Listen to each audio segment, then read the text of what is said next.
तो दोस्तों अपने को 12th का टॉपिक शुरू करना है, मतलब जो 12th वाला पोर्शन में से एक है वो है इलेक्ट्रोस्टैटिक्स। जैसा आप लोग जानते हो कि बेसिकली अगर जेई के सिलेबस में देखें तो electrodynamics itself is a big unit, जिसमें तकरीबन 25 से 30% का वेटेज होता है, चाहे जेई मेन की बात करें या फिर जेई एडवांस की बात करें। उसमें भी ऐसा देखा गया है कि अकेला ये वाला चैप्टर इलेक्ट्रोस्टैटिक्स, ये नियरली, अगर इलेक्ट्रोस्टैटिक्स में 10 सवाल आने हैं तो 10 में से 4 किस पे आएंगे आपके? इलेक्ट्रोडायनामिक्स के 10 में से 4 आने वाले हैं इलेक्ट्रोस्टैटिक्स पे, जो कि देखा जाए तो पूरे सिलेबस का 10% होता है। ठीक है, तकरीबन सारे बड़े कॉन्सेप्ट्स ऐसे होते हैं जो इस चैप्टर में अपने को आ जाएंगे। तो पहली बात करते हैं इलेक्ट्रोस्टैटिक्स से। इलेक्ट्रोस्टैटिक्स पढ़ने से पहले हम कॉन्सेप्ट पॉइंट सारे पढ़ते जाएंगे। जो जो पॉइंट्स मुझे लगता है मैं आपको लिखाते जाऊंगा, आपको लिखते जाना, जो न्यूमेरिकल सॉल्व करने के लिए जरूरी होंगे और कॉन्सेप्चुअल पॉइंट सॉल्व करने के लिए जरूरी होंगे। ठीक है, कॉपी में प्रॉपरली लिखना और उस कॉपी को बार बार रिवाइज करना, वो आपके लिए ज्यादा ठीक रहेगा। नहीं तो पहले सबसे पहला कॉन्सेप्ट इसमें आता है दोस्तों, पूरे इलेक्ट्रोडायनामिक्स में हम लोगों ने देखा कि बेसिकली दुनिया में जितने भी फोर्सेस हमें मिले, ठीक है, 11th क्लास से हम लोग ये पढ़ते आते हैं, दुनिया में जितने भी फोर्सेस हमें मिले उन फोर्स को हमने 4 कैटेगरी में क्लासिफाई किया। कौन कौन से फोर्स होते हैं 4 कैटेगरी वाले? एक तो होता है ग्रेविटेशन, यानी फोर्स या तो किस टाइप का होगा? ग्रेविटेशनल टाइप का फोर्स होगा। ग्रेविटेशनल फोर्स का कोई एग्जांपल बताओ जो फोर्स ग्रेविटेशन की कैटेगरी में रखा जाता है। तो वेट ऑफ द बॉडी, किसी बॉडी का वेट, वो अपने आप में कौन सा फोर्स है? ग्रेविटेशन। फिर एक बहुत बड़ी दुनिया आती है फोर्सेस की, जो कहलाते हैं इलेक्ट्रोमैग्नेटिक। इलेक्ट्रोमैग्नेटिक फोर्सेस कौन कौन से होते हैं? जैसे आप 4-5 एग्जांपल बताओ जो फोर्सेस को हम लोग इलेक्ट्रोमैग्नेटिक की कैटेगरी में डालेंगे। तो हमने बोला कूलम्ब्स लॉ वाला, 10 से पढ़ते आ रहे हैं। फिर आप देखोगे तो मूविंग चार्ज के ऊपर मैग्नेटिक फील्ड में फोर्स, हाँ या ना? और उससे भी आसानी से, ये तो अभी अपने को पढ़ना भी है डिटेल में, उससे भी आसानी से जो फोर्सेस अभी आपने 11th क्लास के सिलेबस के हिसाब से पढ़ते हो, उसमें जैसे टेंशन इन द स्ट्रिंग, ये भी कौन सी कैटेगरी का हो गया? इलेक्ट्रोमैग्नेटिक। दो लोगों ने हैंडशेक किया तो उनके बीच, हाथों के बीच में कॉन्टैक्ट फोर्स आया, ये भी कौन सा हो गया? इलेक्ट्रोमैग्नेटिक। फ्रिक्शन कौन सा हो गया? इलेक्ट्रोमैग्नेटिक हो गया, हाँ या ना? बॉयंसी कांटेक्ट के कारण आता है तो वो भी कौन सा हो गया? इलेक्ट्रोमैग्नेटिक हो गया। सरफेस टेंशन कौन सा हो गया? इलेक्ट्रोमैग्नेटिक हो गया। स्प्रिंग में जो फोर्स आता है वो कौन सा हो गया? इलेक्ट्रोमैग्नेटिक हो गया। ये वो सारे फोर्सेस हैं जो हम लोगों ने बेसिकली पढ़े। तो ये इलेक्ट्रोमैग्नेटिक फोर्सेस आते क्या है? जैसे ये तो बहुत टाइप है, धागे में टेंशन, स्प्रिंग का फोर्स, फ्रिक्शन, नॉर्मल रिएक्शन, ये सब के सब इलेक्ट्रोमैग्नेटिक है। तो फिर इलेक्ट्रोमैग्नेटिक की कोई कॉमन परिभाषा लिखनी हो, डेफिनेशन लिखनी हो तो क्या लिखे? कौन से फोर्सेस इलेक्ट्रोमैग्नेटिक होते हैं? तो हम ऐसा कहते हैं दोस्तों, all the forces which arises bye interaction of charges, वो सारे फोर्स जिसमें किसका इंटरैक्शन शामिल हो? चार्जेस का, वो सब किस कैटेगरी में जाएंगे? आपके इलेक्ट्रोमैग्नेटिक की कैटेगरी में जाएंगे। क्या ये बात समझ में आ गई अपने को, हाँ या ना? वो सारे फोर्सेस जिसमें चार्जेस इन्वॉल्व होते हैं वो सबके सब इलेक्ट्रोमैग्नेटिक की कैटेगरी में जाएंगे। अब चार्जेस क्या होते हैं? फिर पॉइंट तो ये आया कि चार्ज क्या होता है, तो वो पुरानी कहानी वगैरह में जाने से अपने को कोई मतलब नहीं है कि चार्ज कैसे दिया जाता है। वो बिल्ली की खाल को सिल्क रॉड पे घिसने से एक पे पॉजिटिव चार्ज आए और एक पर नेगेटिव चार्ज आए। यू टेक केट स्किन, बिल्ली की खाल लो और आप उसके ऊपर ग्लास रॉड को रब करेंगे तो बाद में वो दोनों एक दूसरे को क्या करने लगेंगे? अट्रैक्ट करने लगेंगे। वो सब कहानी पढ़ते हैं हम लोग, और उस कहानी में नहीं जाएंगे। हम चार्ज की वही डेफिनेशन लिखेंगे दोस्तों जो स्टैंडर्ड है। जैसे आप में से कोई मुझे बता पाएगा what do you mean by charge? Charge की डेफिनेशन क्या है? बचपन से पढ़ते आ रहे हो 7th 8th से। What is the definition of charge? What do you mean by charge? जैसे कोई बॉडी चार्ज है तो क्या खास बात है उसमें? तो ठीक है, कहा कि वो दूसरी बॉडी को, दूसरी चार्ज बॉडी को अट्रैक्ट या रिपेल करेगी, ऐसा बोल सकते हैं क्या? अच्छा, और कुछ? यानी कोई चार्ज बॉडी दूसरी बॉडी को हमेशा अट्रैक्ट रिपेल करे, ऐसा भी कोई जरूरी नहीं है। आगे देखेंगे हम लोग कि ऐसा कोई जरूरी नहीं है। हम ऐसा कहते हैं दोस्तों, पहला कॉन्सेप्ट अपना यही आता है, लिखेगा charges are that inherent property of a body. A charge is the inherent property of a body. Charge is an inherent property of a body by virtue of which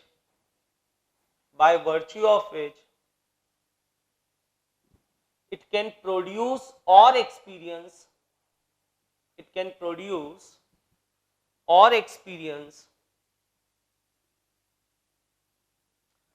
electrical or electric and magnetic forces. It can produce or experience electric and magnetic forces. Charge किसी body की वो inherent property है दोस्तों, जिसके कारण, जैसे अपन ने क्या बोला ना दोस्तों, इनर्शिया कोई डिफाइन करने को बोले तो अपन कैसे बोलेंगे इनर्शिया को? It is inherent property of a body, जिसके कारण क्या करती है वो? अपनी स्टेट को मेंटेन करने की कोशिश करती है। ऐसे कोई पूछे चार्ज क्या होता है तो क्या बोलेंगे हम लोग? ये भी इनहेरेंट प्रॉपर्टी है, ठीक है, किसी बॉडी के पास में ये प्रॉपर्टी हो सकती है। क्या करेगी वो इस प्रॉपर्टी से? ये प्रोड्यूस कर सकती है या एक्सपीरियंस कर सकती है। प्रोड्यूस करना यानी दूसरे पे लगाना, और एक्सपीरियंस करना यानी खुद एक्सपीरियंस करना किसी दूसरे के फील्ड में। ये प्रोड्यूस कर सकती है या एक्सपीरियंस कर सकती है किन किन फोर्सेस को? इलेक्ट्रिक और मैग्नेटिक फोर्सेस को। क्या ये बात समझ में आ रही है क्या अपने को? अरे पक्का? पक्का? हाँ या ना?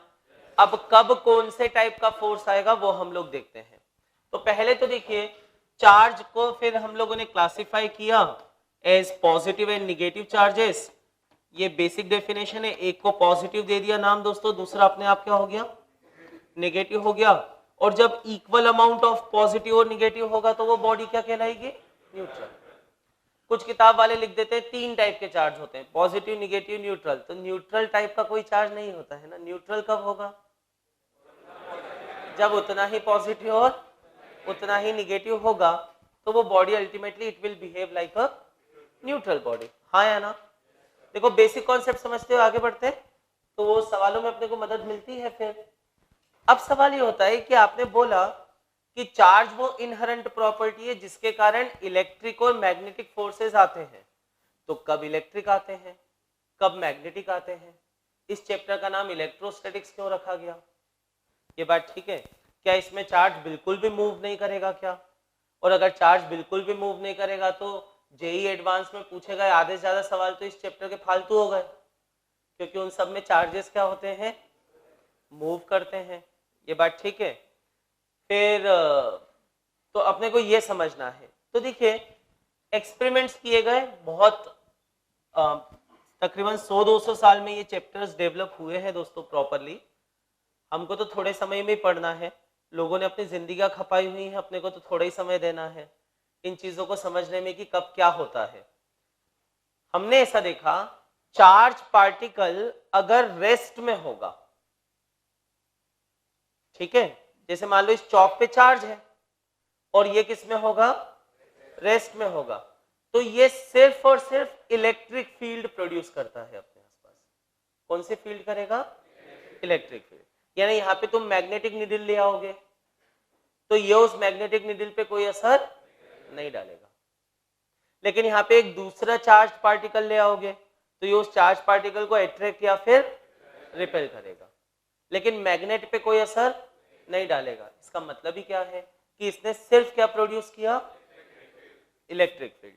तो हम लोग ऐसा देखते हैं, दिखेगा 3 फिनोमिना होते हैं, ऐसा टेबल ही बना सकते हैं। अगर चार्ज रेस्ट में है, if charge is at rest, ठीक है, लिखेगा it produces only electric field, it produces only electric field, ठीक है, जिसमें ये किसी दूसरे चार्ज पे तो फोर्स लगाएगा पर किसी मैग्नेट पे फोर्स नहीं लगाएगा। Is it done? क्या ये प्रॉपर्टी आपको क्लियर हो गई? पक्का? नाउ देयर कम्स सेकेंड आता है, अगर चार्ज रेस्ट में ना होकर यूनिफॉर्म मोशन में हो, अगर चार्ज यूनिफॉर्म मोशन में हुआ, मोशन भी दो टाइप के होते हैं दोस्तों, यूनिफॉर्म मोशन और non uniform motion, accelerated motion पढ़े हुए हम लोग।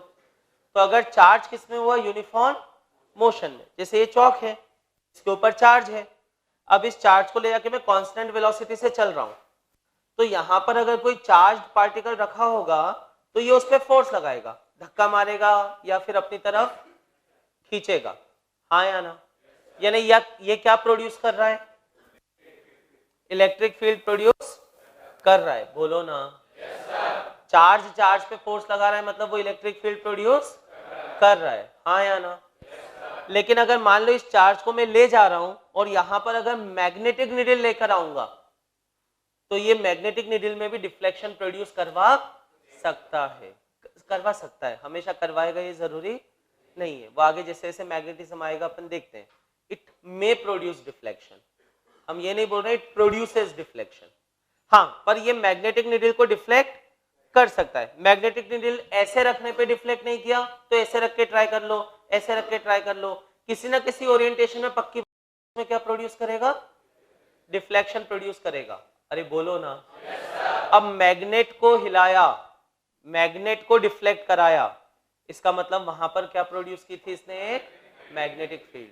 और चार्ज पार्टिकल को चलाया, उस पर फोर्स लगाया, इसका मतलब वहां पे क्या थी? इलेक्ट्रिक फील्ड भी थी, हाँ या ना? तो हम लिखते हैं when charge is in uniform motion it produces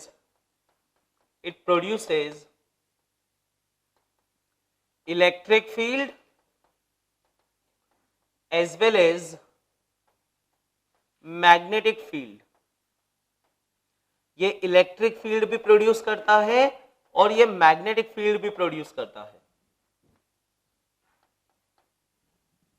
बोलो बोलो, पक्का इतना समझ में आ रहा है?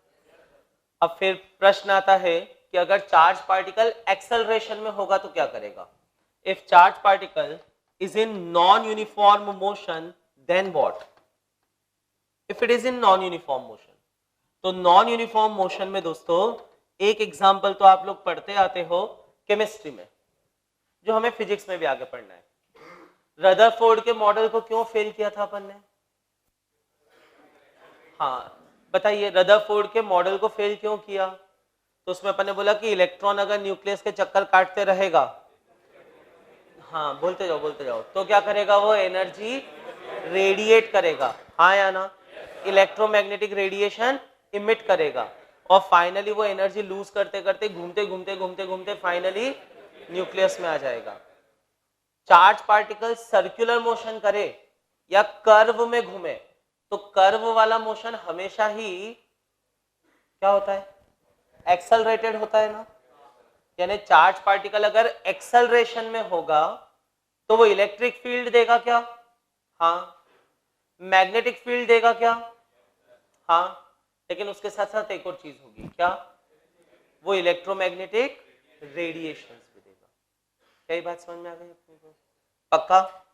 तो हम लिखेंगे in case of uniform motion, लिखिएगा it produces electric field, it produces electric field, magnetic field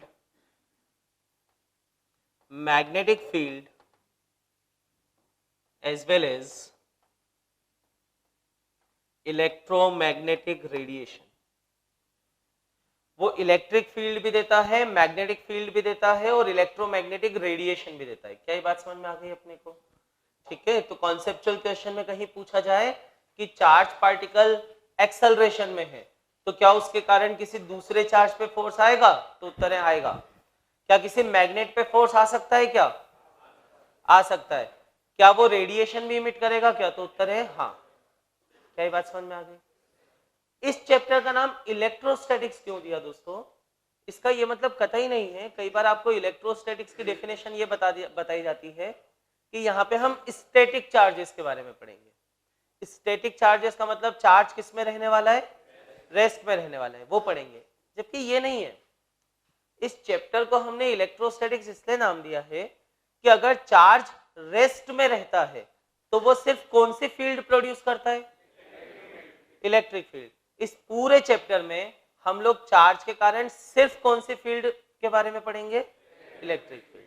we will not discuss about magnetic field और इलेक्ट्रोमैग्नेटिक रेडिएशन।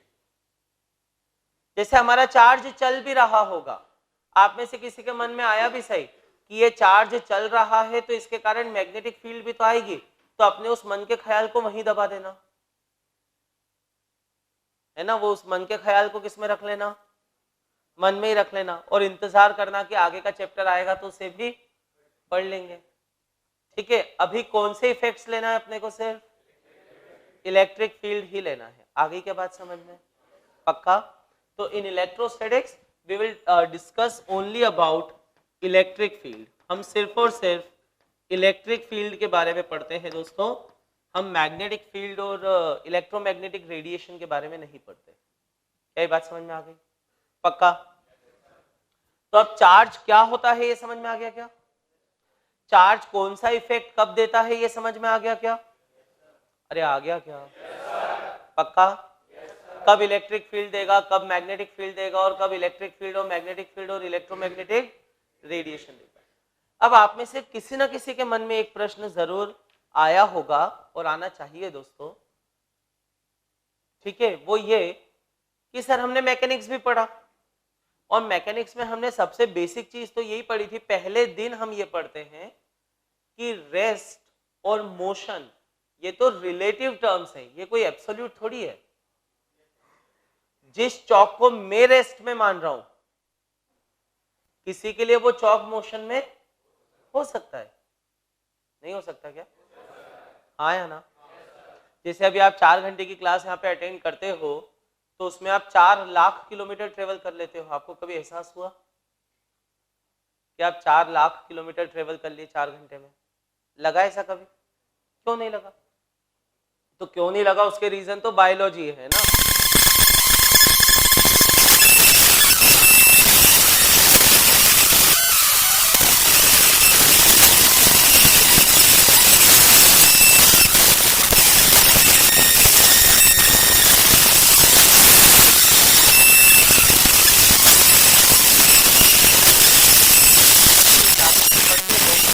तो क्लास से बाहर निकल के आप बोल सकते हो कि आज तो 4 लाख किलोमीटर ट्रेवल करके आया, पक्का? तो पॉइंट ये है कि रेस्ट और मोशन ये तो डिपेंड करेगा कि फ्रेम कौन सी है। तो फिर आप में से कोई कह सकता है कि सर वो चार्ज पार्टिकल मेरे हिसाब से रेस्ट में था, तो किसी दूसरी इनर्शियल फ्रेम के हिसाब से तो वो मोशन में था, तो मेरे लिए तो सिर्फ उसमें क्या आ रही थी, एक इलेक्ट्रिक फील्ड, लेकिन उस बंदे के लिए तो इलेक्ट्रिक फील्ड भी आ रही थी और मैग्नेटिक फील्ड भी आ रही थी। अरे बोलो ना। तो फिर तो ये गड़बड़ हो गई कि एक चार्ज पार्टिकल सिर्फ इलेक्ट्रिक फील्ड दे रहा है या इलेक्ट्रिक और मैग्नेटिक दोनों दे रहा है, ये समझ में कैसे आएगा? एक बंदा बोलेगा ये सिर्फ इलेक्ट्रिक फील्ड दे रहा है, दूसरा उसको बोलेगा नहीं नहीं तू गलत बोल रहा है, ये इलेक्ट्रिक फील्ड नहीं, ये तो इलेक्ट्रिक के साथ साथ मैग्नेटिक भी दे रहा है। और तीसरा तो और महान कोई आ सकता है, वो बोलेगा मेरे लिए तो वो चार्ज पार्टिकल किस में है, एक्सेलरेशन में है, तो वो तो बोलेगा नहीं नहीं ये तो रेडिएशन भी दे रहा है। तो अब दे रहा है या नहीं दे रहा है, मुद्दा यहाँ पे आके अटक जाता है। आ रही है क्या बात समझ में? तो पहली बात तो देखिए, फ्रेम ऑफ रेफरेंस चुनने की आजादी अपने को सिर्फ और सिर्फ इनर्शियल है, नॉन इनर्शियल फ्रेम आप चूज नहीं कर सकते। पहला पॉइंट तो ये हो गया।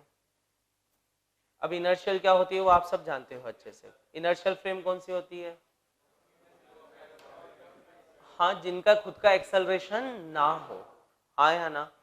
अर्थ को इनर्शियल माना है, और अर्थ के रिस्पेक्ट में वो सारी फ्रेम्स जिनका एक्सेलरेशन नहीं है वो भी इनर्शियल है। आ गई क्या बात समझ में?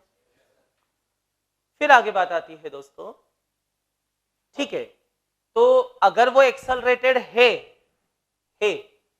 तो फिर किसी भी इनर्शियल फ्रेम से देखोगे उसमें एक्सेलरेशन होगा। This is concept point. Like जैसे कोई चार्ज पार्टिकल एक्सेलरेट कर रहा है तो तुम खड़े होके देख रहे हो तो भी वो एक्सेलरेट कर रहा है, और तुम कांस्टेंट वेलोसिटी से चलते हुए देखोगे तो भी वो एक्सेलरेट करेगा ही करेगा, हाँ या ना। तो ये थर्ड पार्ट में अपने को इतना कंफ्यूजन नहीं है इनर्शियल फ्रेम में, कंफ्यूजन यहां है कि जो मेरे लिए रेस्ट में था, ये चार्ज पार्टिकल मेरे लिए रेस्ट में था, लेकिन कोई एक बंदा है, कोई एक ऑब्जर्वर है, वो इधर चल रहा है v वेलोसिटी से, तो उसकी फ्रेम में तो ये पीछे जा रहा है कितनी वेलोसिटी से, हाँ या ना। तो इसका उत्तर ये आता है दोस्तों। अब ये जब मैग्नेटिक इफेक्ट्स ऑफ करंट पढ़ लेंगे हम लोग तब इसको पूरा मैथमेटिकली भी समझ सकते हैं। और फाइनली अल्बर्ट आइंस्टाइन ने इस पैराडॉक्स को सुलझाया था कि जो एक के लिए इलेक्ट्रिक फील्ड आ रही है वो दूसरे के लिए इलेक्ट्रिक और मैग्नेटिक फील्ड आ रही है। इसको सॉल्व किया था आइंस्टाइन ने using his special theory of relativity, और उसने पूरा प्रॉपर्ली समझाया था कि ऐसा हो सकता है। तो अब हम पॉइंट एक लिख के छोड़ देते हैं। दुनिया में 300 साल तक हम ये पढ़ते रहे कि इलेक्ट्रिक फील्ड अलग होती है, मैग्नेटिक फील्ड अलग होती है, लेकिन अभी हम ये पढ़ते हैं कि ये एक ही फील्ड के हिस्से हैं और उस फील्ड को नाम देते हैं हम लोग इलेक्ट्रोमैग्नेटिक फील्ड। वो इलेक्ट्रोमैग्नेटिक फील्ड किसी के लिए इलेक्ट्रिक फील्ड जैसा बिहेव करेगी और वही इलेक्ट्रोमैग्नेटिक फील्ड किसी के लिए मैग्नेटिक फील्ड जैसा बिहेव करेगी। आ गई क्या बात समझ में? लग नहीं रहा है? पक्का? आगे बढ़े? ठीक है, तो एक पॉइंट तो ये डाल के रख लीजिए, सिंपल लिखिएगा, as rest and motion are frame dependent, as rest and motion are frame dependent, so will be electric and magnetic field. As rest and motion are frame dependent, rest and motion are frame dependent, so is electric and magnetic field would be, are also frame dependent. पक्का? ये सब आपको JEE में conceptual questions के रूप में आ सकते हैं दोस्तों, और मल्टीपल आंसर टाइप क्वेश्चंस आते हैं। तो मल्टीपल आंसर टाइप क्वेश्चन में आप जानते हो कि थोड़े कॉन्सेप्चुअल भी आ सकते हैं, जैसे इस बार मैकेनिक्स चैलेंजर आप लोगों का अच्छे गया होगा। अभी क्या चुप्पी क्यों जा गई? अच्छे गया ना? गुड। नहीं अच्छा नहीं गया? अच्छा, वो तो रिजल्ट आने पता चलेगा। हाँ, मतलब उसके बाद बता पाएंगे कि अच्छा गया था या नहीं गया था। बहुत बढ़िया, दिस इज गुड एटीट्यूड, है ना। अब मतलब अच्छी बात है कि कॉम्पिटिटिव एग्जामिनेशन में हमारा कैसा गया मायने नहीं रखता है, कंपटीशन का कैसा गया है उसके रिलेटिव हमारा कैसा है वही मायने रखता है।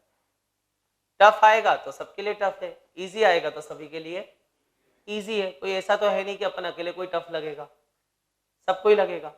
पर जैसे उसमें आपने मल्टीपल आंसर टाइप के जो क्वेश्चंस देखे होंगे दोस्तों, तो ऐसा नहीं है कि हर क्वेश्चन में अपने को न्यूमेरिकल ही सॉल्व करना पड़ता है।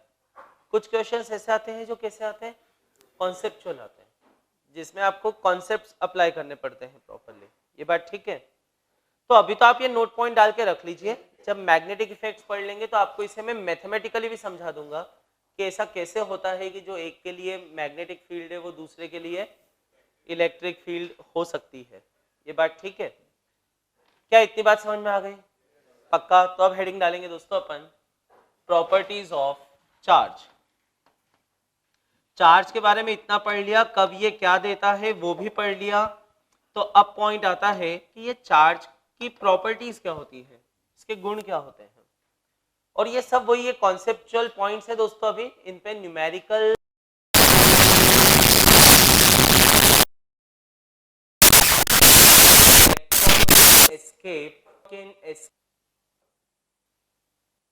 this electron can escape the system.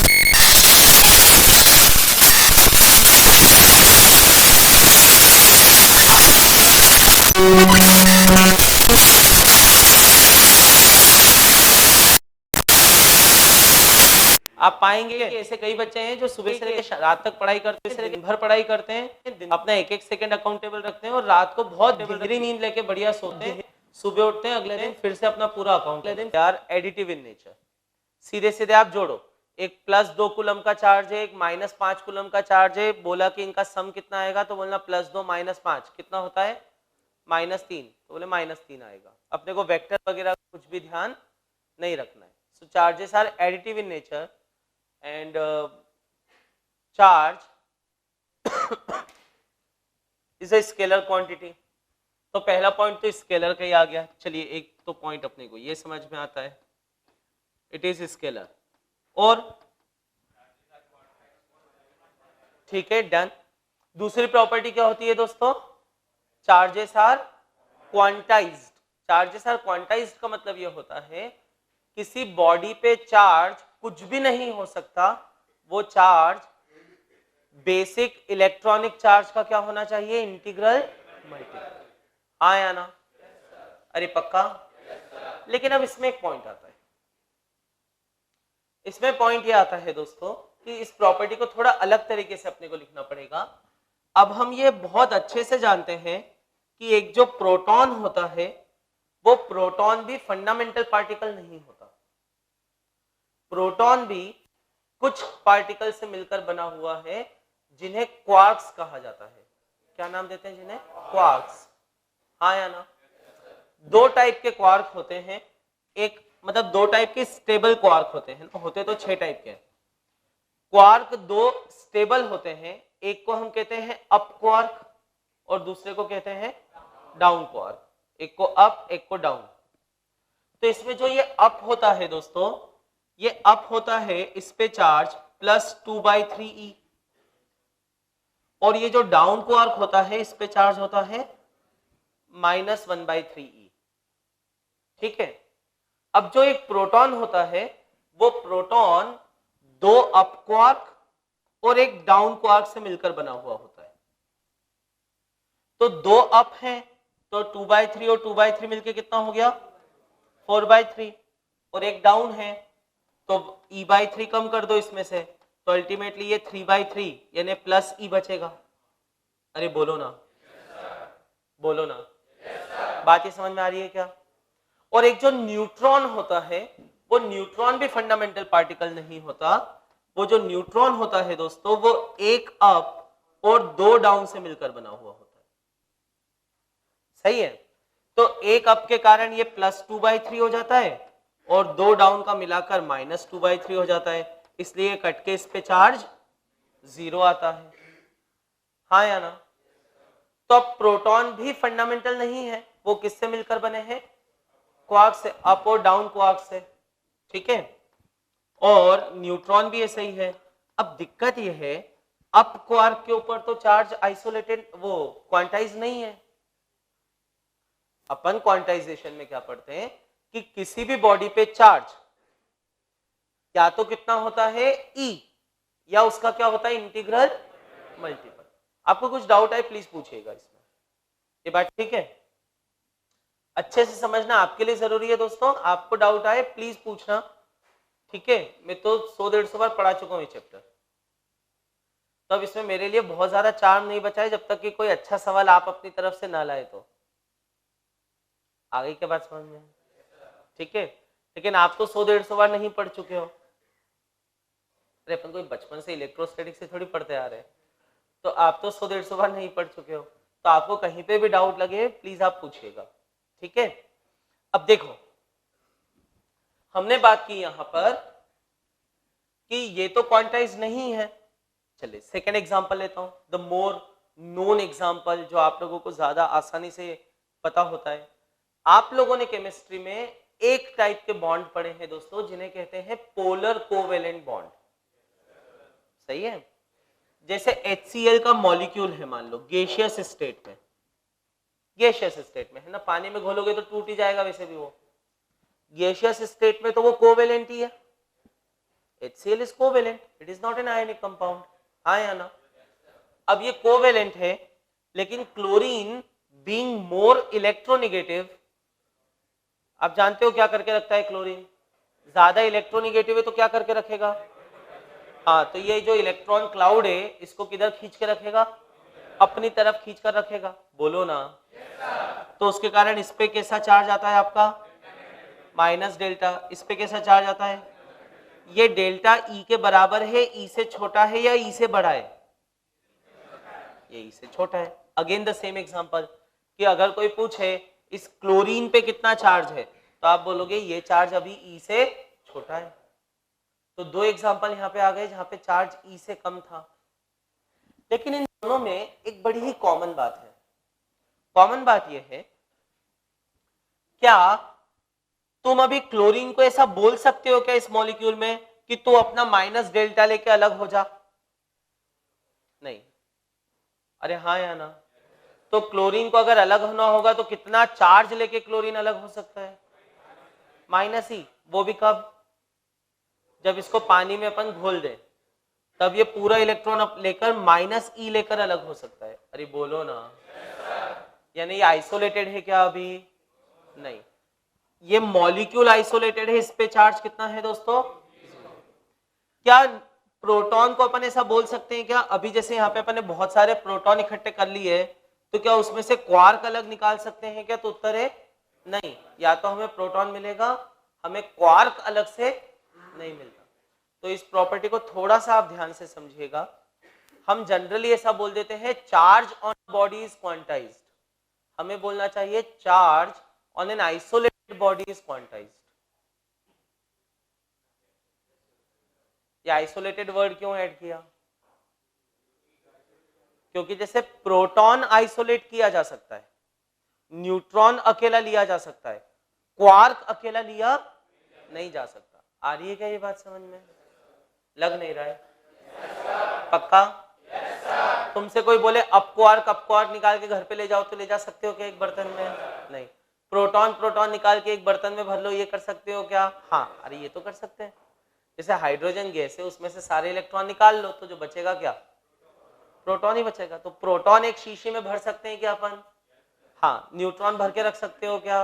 हाँ हाँ हाँ, मतलब रख सकते हैं, वो अलग बात है, वो रेडियो एक्टिव होता है, तो वो धीरे धीरे फिर वो डीके होना शुरू हो जाएगा, that is a different thing. पर सिर्फ न्यूट्रॉन भर सकते हो क्या एक शीशी में? भर सकते हैं। लेकिन सिर्फ प्रोटॉन भर सकते हैं क्या? भर सकते हैं।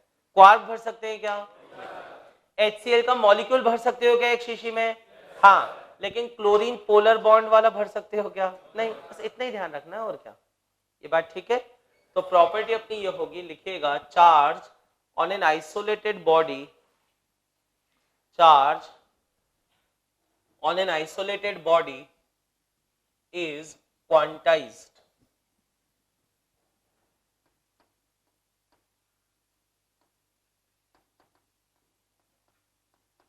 On isolated body is quantized.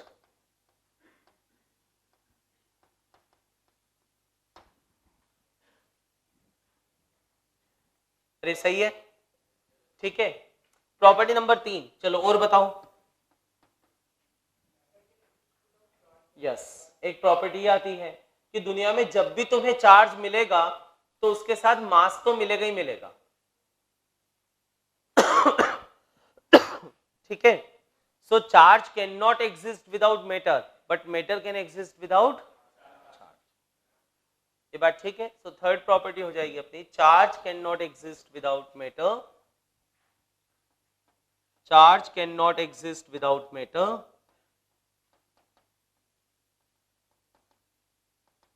without matter, but matter can exist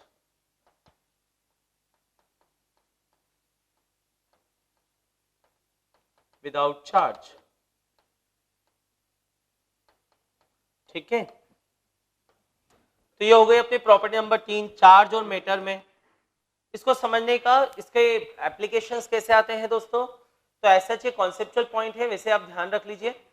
पर यहाँ एक बहुत बड़ी कॉन्सेप्ट, बहुत बड़ा इन अ सेंस लॉजिकल कॉन्सेप्ट हमें मिल जाता है। जैसे चार्ज मैटर के बिना नहीं हो सकता, लेकिन मैटर चार्ज के बिना हो सकता है। न्यूट्रॉन मैटर है? मैटर है ना? अरे हाँ है ना? अब वो 9th की मैटर की डेफिनेशन मत याद दिलाओ जो केमिस्ट्री में पढ़ी थी, है ना, वो बताने की जरूरत नहीं। मैटर है ना? लेकिन उसके ऊपर चार्ज है क्या? नहीं। लेकिन उसके अंदर चार्ज है क्या?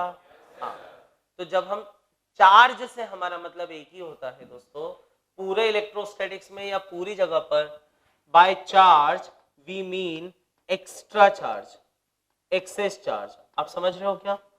जो कोई बॉडी लेती है, जब भी हम कहेंगे चार्ज है तो चार्ज से हमारा मतलब एक्स्ट्रा चार्ज होता है। जैसे एक कुर्सी पे चार्ज है क्या? अभी नहीं आया ना, लेकिन इसमें अपन ने ऐसा कपड़ा घिस दिया, अब चार्ज आएगा।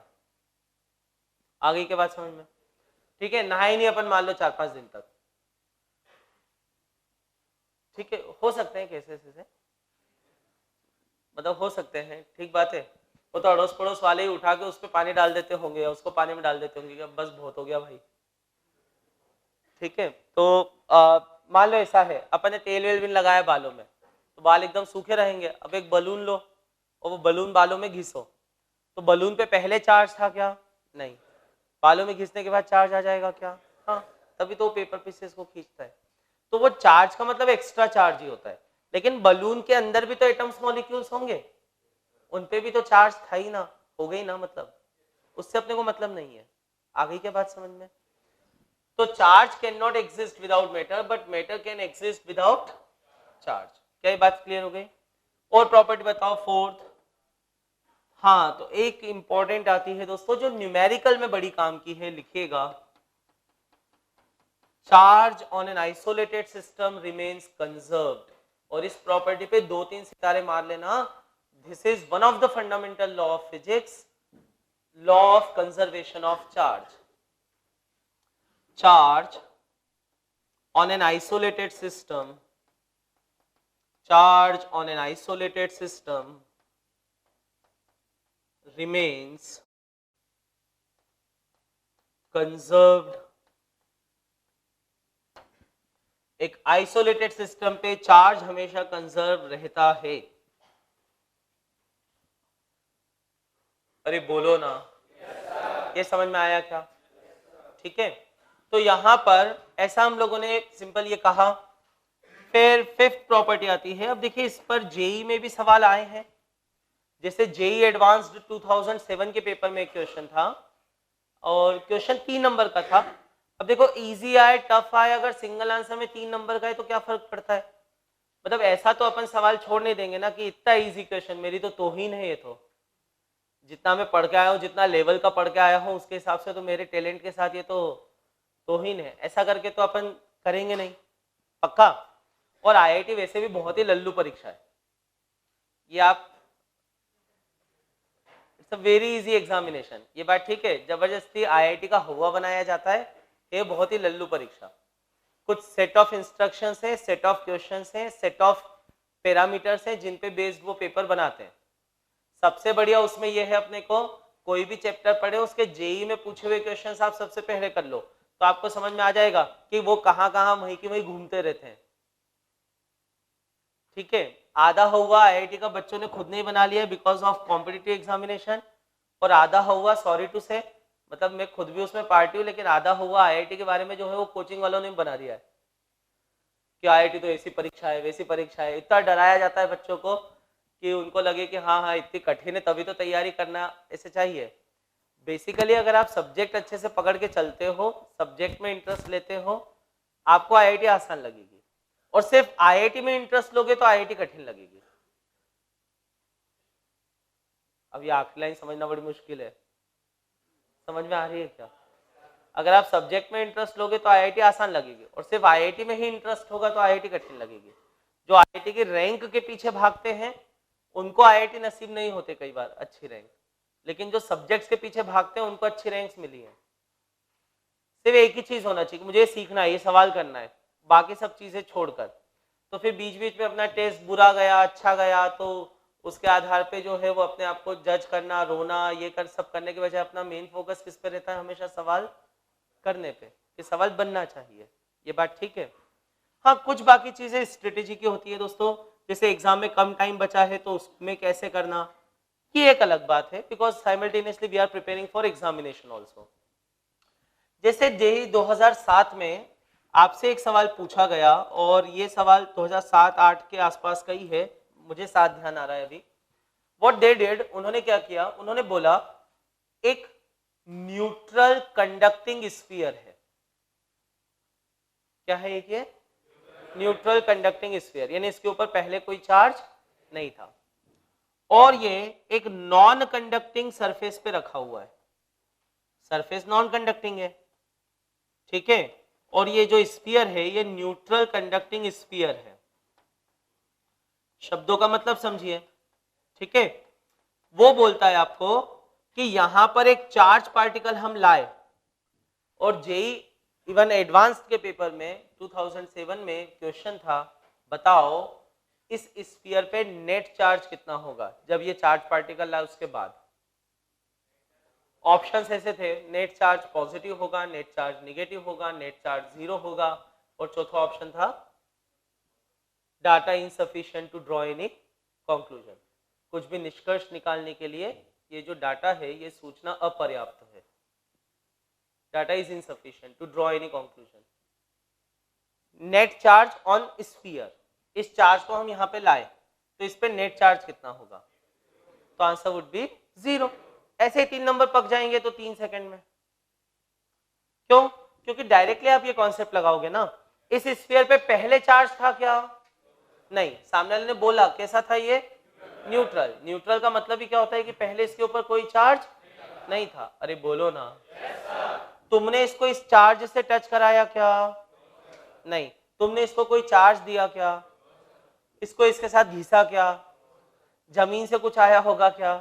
नहीं। तो फिर इस चार्ज के कारण, इस पॉजिटिव चार्ज के कारण कुछ इलेक्ट्रॉन जरूर इधर आ सकते हैं क्योंकि ये कंडक्टर है, लेकिन इधर अगर इलेक्ट्रॉन आएंगे तो इधर थोड़ा निगेटिव दिखेगा, लेकिन पीछे की तरफ उतना ही पॉजिटिव दिखेगा, क्योंकि कहीं से इलेक्ट्रॉन आए हैं तो कहीं तो कमी हो जाएगी ना। अरे बोलो ना, सही है क्या? ठीक है। तो जैसे अभी आप यहाँ पे बैठे हो क्लास में सब शांतिपूर्वक, और आपको पता चल जाए कि अभी बाहर रिसेप्शन पे दीपिका पादुकोण खड़ी है, तो अपने मन में ये आएगा ना, उपनिषद तो घर के ही है यार, बाद में ही पढ़ लेंगे, ये बात ठीक है। तो अभी धीरे से आपका जो ऐसा इलेक्ट्रॉन क्लाउड है, अगर खुद को इलेक्ट्रॉन मानो, तो पॉजिटिव चार्ज की तरफ दिखेगा। अब मान लो सिक्योरिटी आसपास रणवीर सिंह भी खड़ा है, ये बात ठीक है, तो आप बाहर से ऊपर जो है वो बालकनी से देखने के लिए सब वहां इकट्ठे तो हो जाओगे, वहां ज्यादा गए तो यहां तो कम बचे ना। तो अगर उधर नेगेटिव ज्यादा बड़ा है तो इधर पॉजिटिव भी तो होगा, कमी है। अल्टीमेटली वो दीपिका चली गई, फिर क्या होगा? समझ गए आप? फिर वापस से आके क्लास में बैठ जाओगे। तो अगर मान लो ये वाला चार्ज अपन हटा दें तो क्या होगा? वापस से ये न्यूट्रल हो जाएगा, वापस से वैसे ही हो जाएगा। तो अल्टीमेटली इसके ऊपर कोई चार्ज आया थोड़ी एक्स्ट्रा, तो इस पे चार्ज क्या होने वाला है? वैसे भी 0 ही होने वाला है। बोलो ना। तो एक वेरी इंपॉर्टेंट कॉन्सेप्ट कैपेसिटर में, और भी बहुत सारी जगह पर हम ये वाला कॉन्सेप्ट यूज करते हैं न्यूमेरिकल में। कैपेसिटर में तो ये कॉन्सेप्ट जाने कैपेसिटर्स पढ़ने के, सर्किट सॉल्विंग में ये कॉन्सेप्ट बहुत इंपॉर्टेंट है, ठीक है। That charge on an isolated system remains constant. आगे क्या बात समझ में? पक्का? ठीक है। अगला पॉइंट आ जाएगा, लिखिएगा, charge is relativistically constant. Charge is relativistically constant.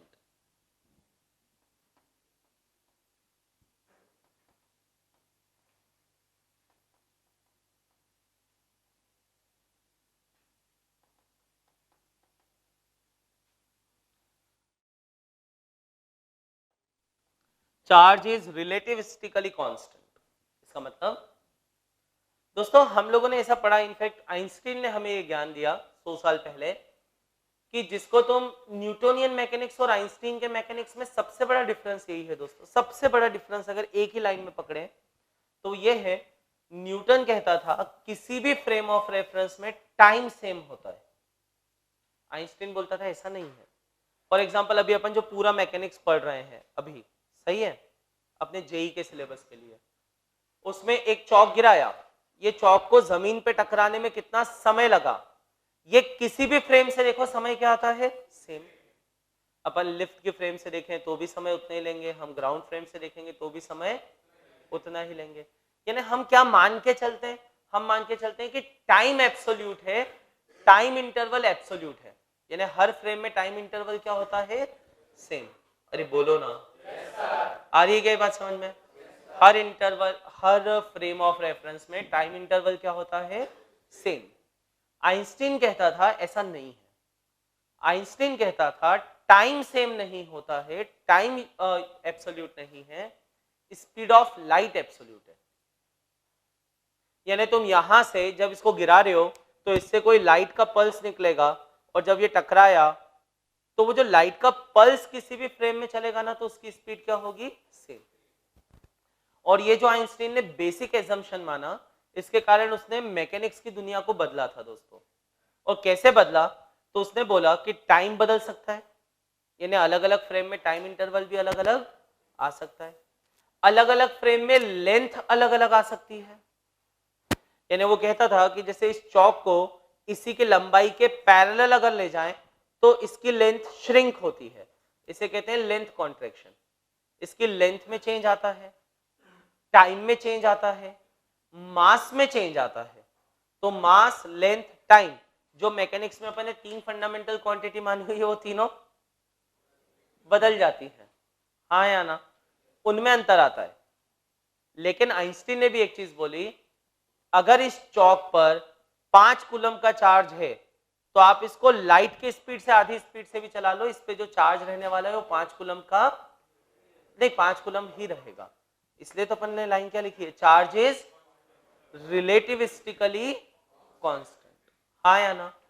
अगर आप इस चौक को लाइट के स्पीड के आधे स्पीड से चलाने लगोगे ना दोस्तों, तो इसका मास बढ़ जाएगा, ठीक है। आप लाइट, मतलब अभी हम जो सबसे क्लोज पहुंच चुके हैं लाइट के स्पीड के, वो लाइट के स्पीड के 99.999991% ऑफ स्पीड ऑफ लाइट तक आ चुके हैं। और इतने क्लोज आने पर आप में से जिस बच्चे का मास 50 किलोग्राम है, वो 50 किलोग्राम से बढ़कर 3.5 लाख किलोग्राम हो जाएगा। जैसे एकाएक सोचो कि आप 50 किलोग्राम के अभी थे और अब कितने किलोग्राम के हो गए, 3.5 लाख, तो आपका मास बढ़ गया।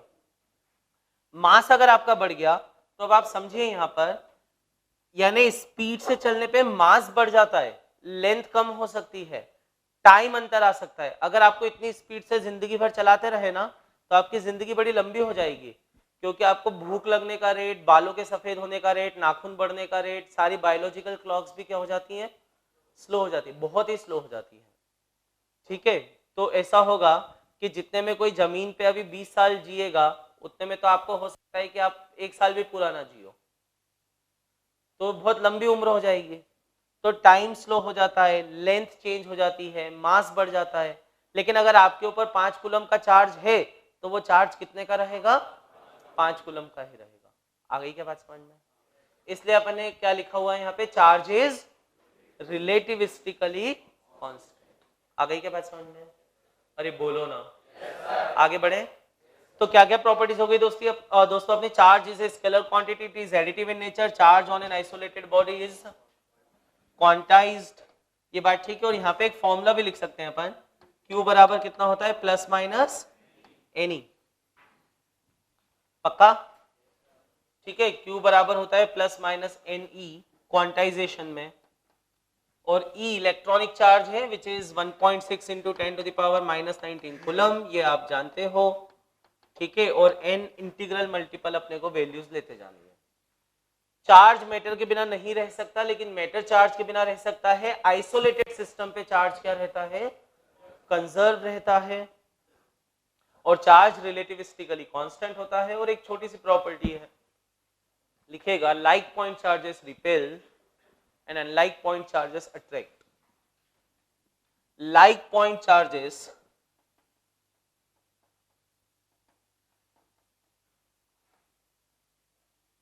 repel and unlike point charges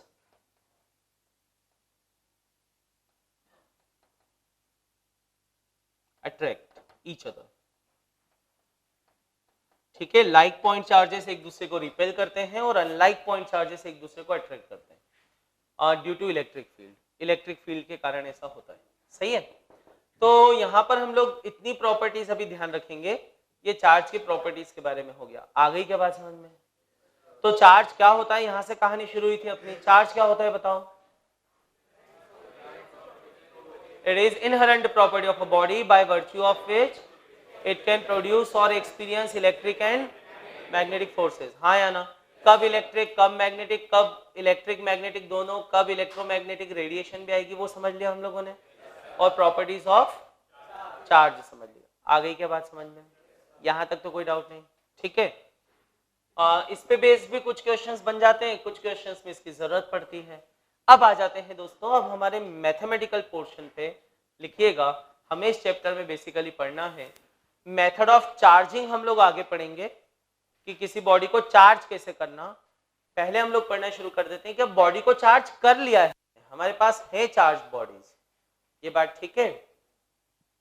charge bodies हैं, मुद्दा ये है कि उन चार्ज बॉडीज के बीच में फोर्स कैसे निकालेंगे, ये बात ठीक है। तो हम सीधे वहां पर आते हैं, पर एक छोटा सा पॉइंट और आ जाता है दोस्तों।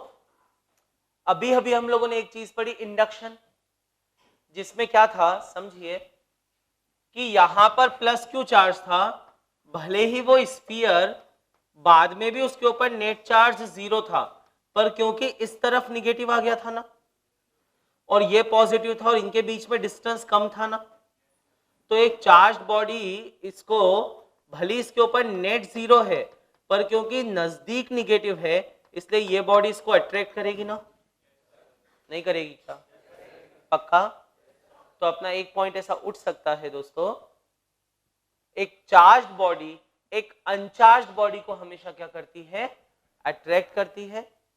पर अगर दो बॉडीज रिपेल कर रही हैं एक दूसरे को, तब तो पक्की बात है दोनों पे क्या होगा?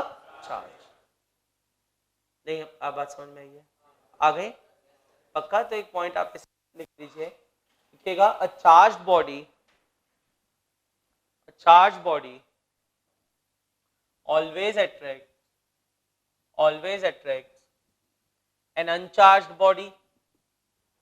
A charged body always attracts an uncharged body.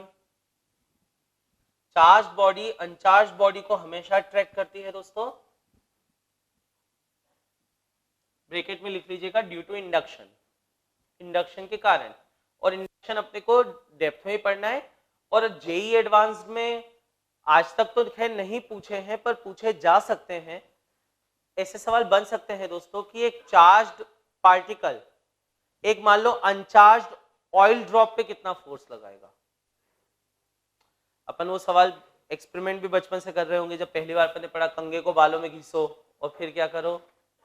Paper pieces को अट्रैक्ट करो। कितने बच्चों ने ट्राई किया है वो एक्सपेरिमेंट? कभी ना कभी सभी ने, बहुत बढ़िया, ठीक है। तो फिजिक्स साइंस वैसे बहुत अच्छा रहता है जब तक वो एक्सपेरिमेंटल हो। जैसे उसमें मैथमेटिक्स का तड़का लग जाता है तो फिजिक्स का टफ हो जाता है, ठीक है। वो फिजिक्स अजीब लगने लगता है। अगर उसमें मैथ्स हटा दो ना तो फिजिक्स बड़ा इंटरेस्टिंग है। जैसे आप देखिए, आप में से तकरीबन सभी स्टूडेंट्स ने वो एक्सपेरिमेंट ट्राई किया है, और वो एक्सपेरिमेंट भी तकरीबन सभी ने ट्राई किया होगा, मैग्नीफाइंग ग्लास लेके पेपर जलाने का, वो भी कोशिश की ही होगी। तो अगर एक्सपेरिमेंट बेस्ड रखा जाए तो हमारा साइंस हमेशा अच्छा रहेगा। लेकिन जैसे ही जेई की तैयारी आती है, तो जेई की तैयारी क्या है ना, उसमें यही मैं आपको बोल रहा हूँ, जेई बड़ी लल्लू परीक्षा है इस हिसाब से कि उसमें साइंस नहीं सिखाया जाता अपने को। उसमें क्या सिखाया जाता है कि how to apply that science, और वो एप्लीकेशन में मैथ्स खूब आ जाता है। और जैसे ही मैथ्स आ जाता है तो फिर दिक्कत शुरू हो जाती है, सर फिजिक्स बन ही नहीं रहा है। अब बन ही नहीं रहा है तो क्या मैग्नीफाइंग ग्लास पकड़ के पेपर जलाना, इसमें बनना ऐसा क्या है? लेकिन वो मैथ्स के साथ प्रॉब्लम है, ये बात ठीक है। खैर अभी तो सिस्टम यही है, तो उसको हमें देखना है, इसी पे फोकस करना है। पर पॉइंट ये है दोस्तों कि वो बालों में आप कंघा घिसें और पेपर पीसेस पे रखें, तो पेपर पीसेस को अट्रैक्ट करता है। कंघा चार्ज्ड था लेकिन पेपर पीसेस तो अनचार्ज थे। तो चार्ज बॉडी अनचार्ज बॉडी को हमेशा क्या करती है? अट्रैक्ट करती है, ये बात ठीक है। तो हमने लिखा, a charge body always attracts an uncharge body. लिखेगा, but if two bodies are repelling each other, but if two bodies are repelling each other, then surely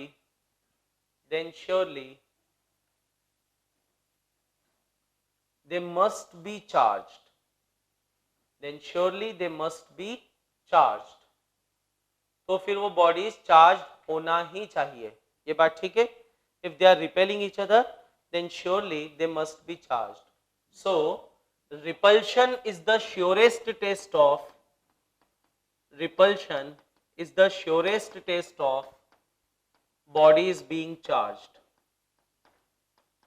Test of bodies being charged. ये बात ठीक है? क्या यहाँ तक बात समझ में आ गई अपने को, है ना? अब हम आते हैं दोस्तों अपने मैथमेटिकल कॉन्सेप्ट पे. लिखिएगा, हेडिंग डालिएगा दोस्तों, Coulomb's law. Coulomb's law, forces between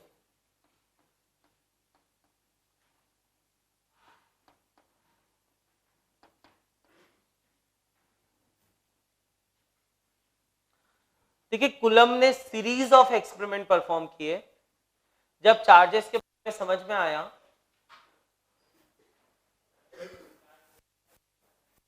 हाँ बेटा,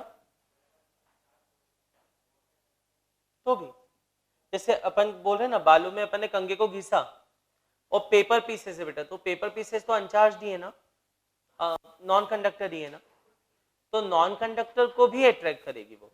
क्योंकि आगे अभी हम लोग पढ़ते हैं दोस्तों इंडक्शन को डिटेल में, कि इंडक्शन भी दो टाइप से होता है. एक जैसे कंडक्टर में, तो कंडक्टर में फ्री इलेक्ट्रॉन्स है, तो फ्री इलेक्ट्रॉन को तो खींच लेता है. नॉन कंडक्टर में दो मैकेनिज्म होते हैं दोस्तों, देयर आर टू मैकेनिज्म. अब उसमें थोड़ा सा केमिस्ट्री का पॉइंट आएगा. नॉन कंडक्टर में या तो जिससे वो बॉडी बनी है वो एटम्स, वो मॉलिक्यूल्स या तो पोलर होंगे या नॉन पोलर होंगे. अगर वो पोलर हुए तो उनका एक परमानेंट डायपोल मोमेंट होगा.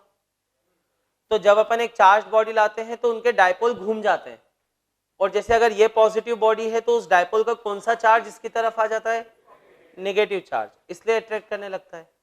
हाँ या ना? और अगर वो नॉन कंडक्टर नॉन पोलर भी है, नॉन कंडक्टर भी है और नॉन पोलर भी है, तो आप लोगों ने केमिस्ट्री में पढ़ा हुआ है कि एक चार्ज बॉडी के सामने जब नॉन पोलर कोई चीज आ जाए तो ये उसमें डायपोल इंड्यूस करा देती है. तो एक अपन कौन सा फोर्स पढ़ते हैं, इंड्यूस डायपोल. हाँ या ना? तो वो जो इंड्यूस्ड कराना है डायपोल, उसके कारण वो उसको डायपोल बना देती है. तो फिर से ऐसे ही हो जाता है कि अगर आप एक पॉजिटिव चार्ज लाए हो तो वो इलेक्ट्रॉन क्लाउड अपनी तरफ खींच लेती है, और जो न्यूक्लियस का क्लाउड है पॉजिटिव चार्ज का वो पीछे धकेल देती है. तो पहले उसमें डायपोल नहीं था, लेकिन अपनी बॉडी लाने के बाद उसमें डायपोल आ गया. क्या ये बात समझ में आ रही है क्या? अरे पक्का? ठीक है. तो इसलिए वो अट्रैक्ट करेगी, कंडक्टर हुआ या नॉन कंडक्टर हुआ, दोनों ही केस में. ठीक है. अब कूलम्स लॉ पे आते हैं दोस्तों. So Coulomb he performed lot of experiments, खूब एक्सपेरिमेंट्स उसने किए, और महानता कूलम की यह है दोस्तों कि उसने ये लॉ तब दे दिया जब इवन ये भी नहीं पता था कि किसी बॉडी पे चार्ज आखिरकार होता क्यों है. इलेक्ट्रॉन की डिस्कवरी तो बहुत बाद में हुई, तो उसको बेचारे कैसे समझ में आएगा कि इलेक्ट्रॉन के आने जाने के कारण चार्ज आता है. जब दुनिया में इलेक्ट्रॉन ही नहीं पता है तो फिर इलेक्ट्रॉन के आने जाने के कारण चार्ज आता है, ये कैसे पता चलेगा? तो आप सोचो उसने कैसे अक्कल लगाई होगी. उसने क्या किया, उसने बॉल ली एक, उसको उसने घिसा कपड़े से, ठीक है, कंडक्टिंग बॉल को घिसा, तो ये मान सकते हैं कि जो बॉडी पे चार्ज आएगा, उसने बोला कि वो चार्ज यूनिफॉर्मली पूरी बॉडी पे क्या हो जाएगा, फैल जाएगा. ये उसका एसम्पशन था. ठीक है, और लॉजिकल भी था कि वो फैल जाएगा उसके ऊपर. तो अब एक बॉल पे आ गया चार्ज, फिर वो क्या करता था, अब दूसरी बॉल भी चार्ज लानी है. अब दूसरी बॉल चार्ज लानी है तो पहली बॉल को तुमने 1 मिनट तक घिसा, तो दूसरी बॉल को उसी कपड़े से जरूरी थोड़ी कि बिल्कुल तुम 1 मिनट ही परफेक्ट घिस पाओगे, थोड़ा कम ज्यादा हो सकता है. तो वो एक्सपेरिमेंट कैसे करे, तो उसने क्या किया, उसने मान लिया कि इस बॉल पे चार्ज है Q. अब वो Q की वैल्यू कितनी है तो उसको पता ही नहीं था. फिर उसने क्या किया, एक दूसरी की दूसरी बॉल वैसी की वैसी लाके इसके साथ कांटेक्ट में थोड़ी देर रख दी, और उसने एज्यूम किया कि अगर इस पे Q है और इस पे 0 है तो फाइनली सेटल कब होगा, Q/2 Q/2. हाँ या ना? तो अब इस पे Q/2 आएगा और इस पे Q/2 आएगा। फिर इसने इन दोनों बॉल्स को लटकाया और इक्विलिब्रियम आने का इंतजार किया कि इक्विलिब्रियम आएगा। अब वो इक्विलिब्रियम जब आया तो उसने ये एंगल निकाला, पक्का, और फिर उसने वो मैकेनिक्स लगाया। जैसे ये इक्विलिब्रियम आया तो उसने बोला कि अच्छा एक तो इनका वेट नीचे लग रहा है, वेट तो निकाल सकता था वो आराम से, एक धागे में टेंशन उसने T मान लिया, थीटा भी वो निकाल सकता था आराम से, और यहां पे उसने बोला कि ये दोनों बॉल एक दूसरे को रिपेल कर रही हैं इलेक्ट्रिक फोर्सेस से, तो थीटा और mg पता है तो उससे T और ये दोनों फोर्स निकाले जा सकते हैं। आ गई क्या बात समझ में? अरे पक्का। फिर अभी इस बॉल पे कितना चार्ज था दोस्तों? Q/2, और इस पे भी कितना था? फिर उसने इसमें से एक बॉल ली, उस बॉल को फिर से एक आइडेंटिकल बॉल के साथ कांटेक्ट में रखा, तो इस पे Q/4 आ जाएगा और इस पे भी। फिर दो Q/4 वाली लटकाई, फिर एक Q/4 और Q/2 वाली लटकाई। अरे आप समझ रहे हो क्या? और ढेरों बार जब ये एक्सपेरिमेंट्स किए गए अलग अलग डिस्टेंस के लिए, अलग अलग चार्जेस के लिए, जितनी उसकी कैपेसिटी में था, इतना सब करने के बाद में भी एक चीज तो वो बोल दिया कि जो दो चार्जेस के बीच में फोर्स आता है वो फोर्स डायरेक्टली प्रोपोर्शनल होता है किसके? प्रोडक्ट ऑफ चार्जेस के, हाँ या ना? और इनवर्सली प्रोपोर्शनल होता है square of the distance between charges के। बोलो ना, पक्का? तो हम डायरेक्टली लिख दें उसको, हम एक्सपेरिमेंट वाइज नहीं लिखेंगे, हम तो डायरेक्टली रिजल्ट लिख सकते हैं। लिखेगा Coulomb's law is a tool to calculate force between two charged particles.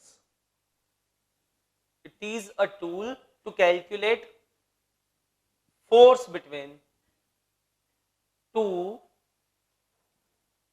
charged particle. और ये जो फोर्स होगा दोस्तों, इस फोर्स को हम नाम देंगे इलेक्ट्रोस्टैटिक फोर्स। इलेक्ट्रोस्टैटिक फोर्स इसलिए क्योंकि यहां पे सिर्फ इलेक्ट्रिक फील्ड का काम आ रहा है। अरे बोलो ना।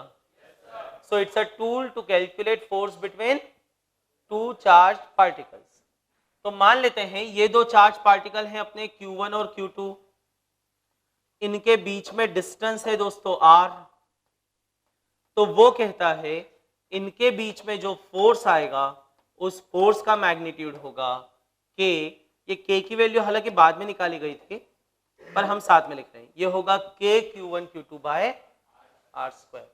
और ये K जब हम लोग सॉल्व करते हैं तो ये K कितना आ जाता है दोस्तों? 1/4πε0 Q1Q2/R²। बोलो ना, पक्का? पक्का। अब इस फोर्स से जुड़ी हुई कुछ खास बातें दोस्तों, ये फोर्स सिर्फ और सिर्फ पॉइंट चार्जेस के बीच में फोर्स निकालने के लिए लगाया जा सकता है। जैसे आप बोलोगे इससे मैं वो वाला फोर्स निकाल लूंगा जो एक चार्ज्ड कंगा पेपर पीसेस पे लगाता है, a charged form that exerts on paper pieces, तो इस फॉर्मूले से वो फोर्स नहीं निकलेगा, हाँ या ना? आप इस फॉर्मूले से सोचेंगे कि वो जो आईआईटी में पूछा हुआ सवाल था कि यहाँ पे +Q चार्ज रख दिया और एक आइसोलेटेड नॉन कंडक्टिंग स्फीयर था, तो इस पे निगेटिव आया, इस पे पीछे पॉजिटिव आया, तो मैं इन दोनों के बीच का फोर्स निकाल लूं। इस फॉर्मूले से ये वाला फोर्स भी नहीं निकलेगा।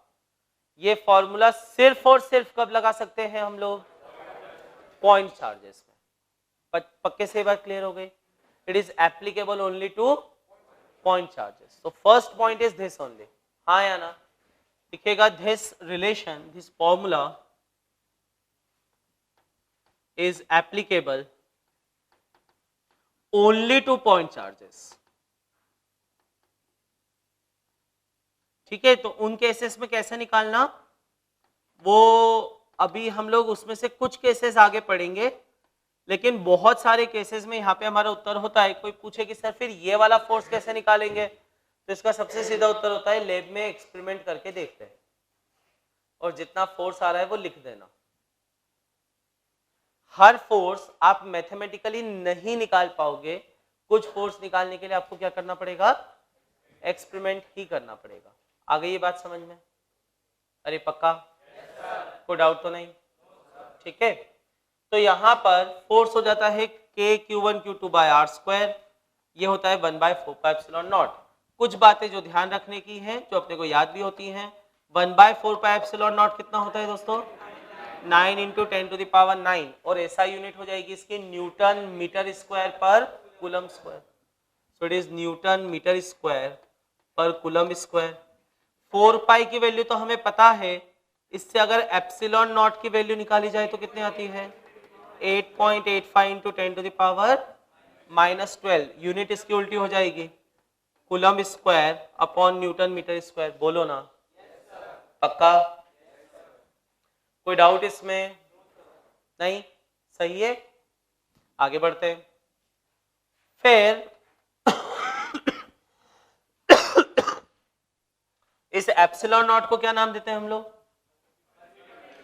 It is permittivity of free space. Free space का मतलब होता है वैक्यूम, यानी इन दोनों चार्जेस के बीच में कोई भी मीडियम नहीं है, इन चार्जेस के बीच में वैक्यूम है। ये बात ठीक है? So there is a free space between the charges. ठीक है, उसी की परमिटिविटी को हमने एप्सिलॉन नॉट नाम दिया। So basically it is permittivity of free space. सही है, ये अपना एप्सिलॉन नॉट की वैल्यू है। इनके बीच में कोई मीडियम आ जाएगा तो क्या होगा? वो डाइलेक्ट्रिक में पूरा अपने को केस पढ़ना होता है। ठीक बात है? फिर आगे हम लोग देखें, चौथा पॉइंट इसके साथ में ये है दोस्तों, अगर एक दोनों ही चार्ज पॉजिटिव है मान लीजिए, तो ये दोनों एक दूसरे को रिपेल करेंगे। तो Q1 Q2 पे जितना फोर्स लगाएगा और Q2 Q1 पे जितना फोर्स लगाएगा वो सेम आएंगे या different? Same in magnitude, opposite in. क्या वो एक्शन रिएक्शन पेयर होगा क्या? जो Q1 Q2 पे लगाएगा और Q2 Q1 पे लगाएगा वो इक्वल होंगे, अपोजिट होंगे, तो एक्शन रिएक्शन होंगे। हाँ हाँ या ना? फोर्सेस इक्वल एंड अपोजिट होना चाहिए एक्शन रिएक्शन में, ये बात ठीक है? तो like every other force it also forms action reaction pair. Force है तो एक्शन रिएक्शन पेयर बनाएगा ही। Q1 ने Q2 पे लगाया है तो Q1 भी Q2 पे जरूर लगाएगा, इक्वल लगाएगा, अपोजिट लगाएगा। आई क्या बात समझ में? पक्का? फिर एक पॉइंट आता है दोस्तों, this force is a central force.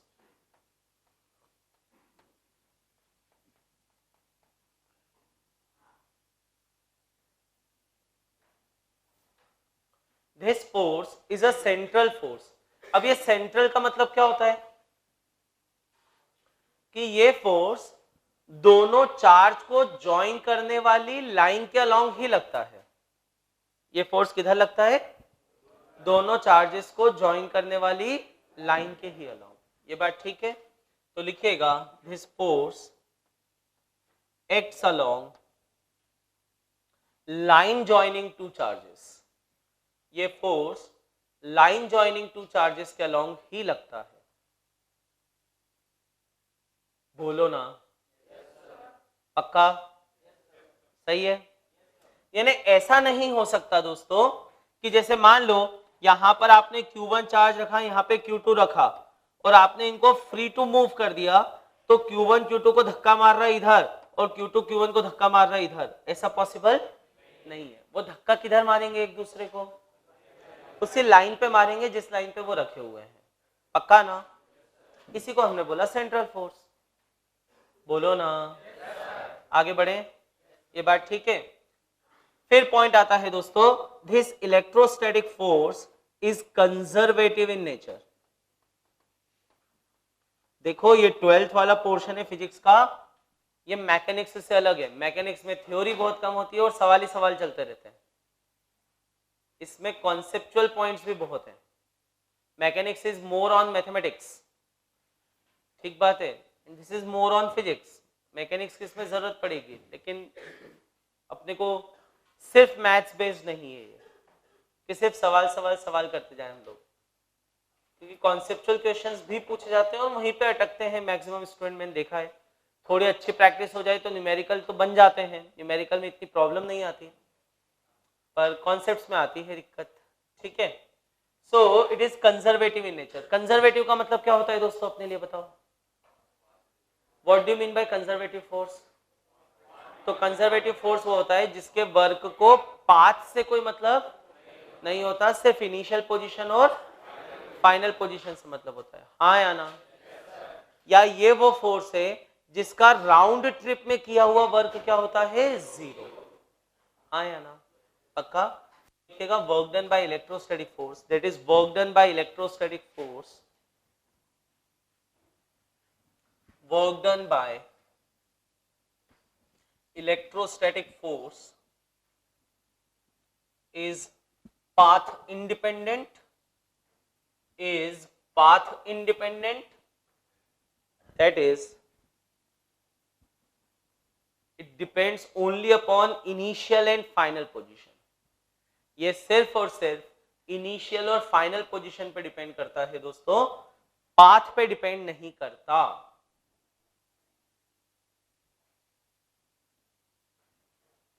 क्या ये बात ठीक से पल्ले पड़ रही है?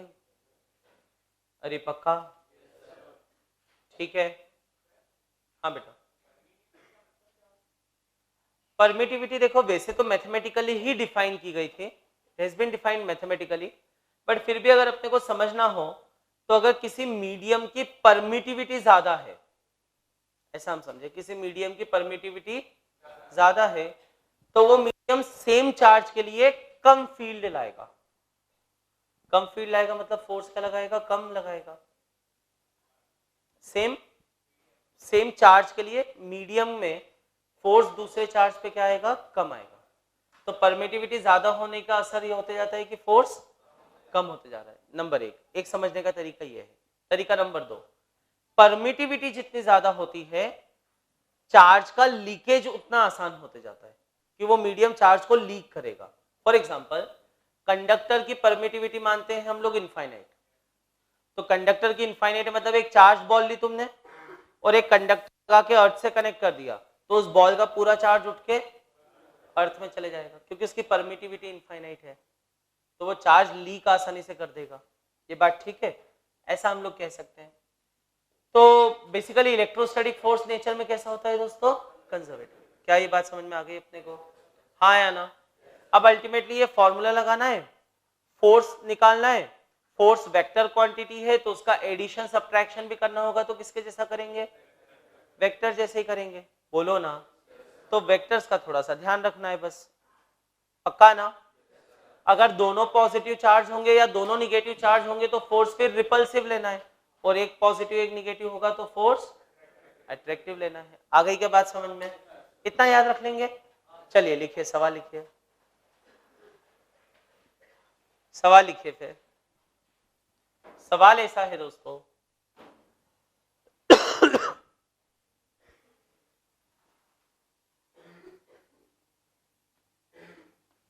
लिखिएगा, 2 point charges,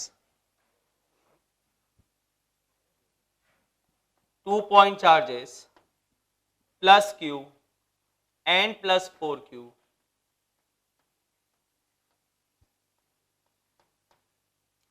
two point charges plus q and plus 4q are held at distance L, are held at distance L from each other as shown, are held at distance L from each other as shown। अच्छा, held मतलब पकड़ के रखा है ना, जैसे इनको छोड़ेंगे तो क्या होगा, हाँ ये भाग जाएंगे एक दूसरे से दूर, सही बात है। लेकिन अभी अपन ने पकड़ के रखा हुआ है। मैंने देखो न्यूमेरिकल में ध्यान देना, अभी मैंने वर्ड यूज किया है आर हेल्ड। कई बार ऐसा होता है कि सवाल में लिखा होगा आर फिक्स्ड, फिक्स्ड मतलब तो उनको ऐसे चिपका दिया वहां पे, अब तुम छोड़ के भी चले जाओगे तो एक दूसरे को धक्का भी मारेंगे तो भी भागेंगे नहीं, क्योंकि तुमने मैकेनिकली उसको चिपका दिया है वहां पे। अभी ऐसा है कि मैंने पकड़ के रखा है, ठीक है। लिखिएगा, what should be the nature and magnitude of third charge, what should be the nature and magnitude of the third point charge.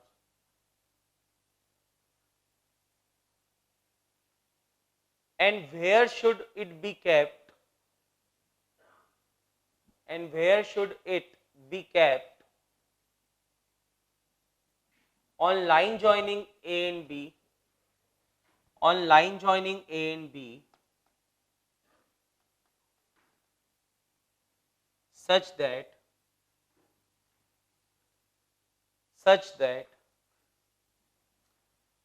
the system of three charges will remain in equilibrium.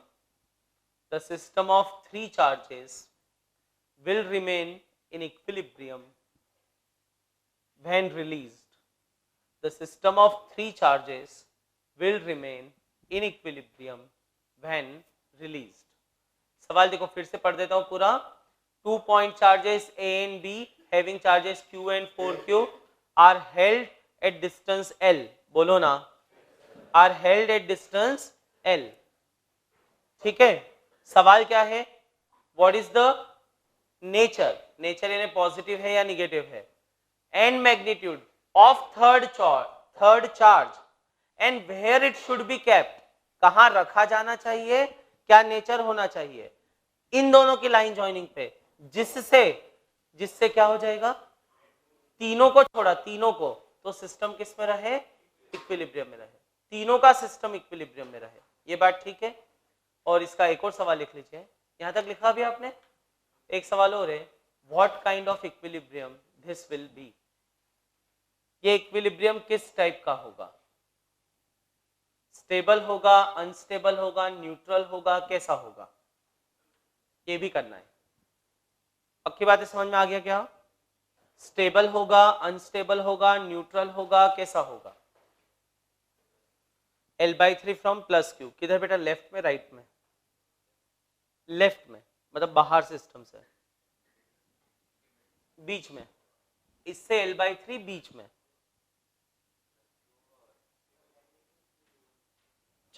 तो यहां से L/3 पे रखना है उसको बेटा.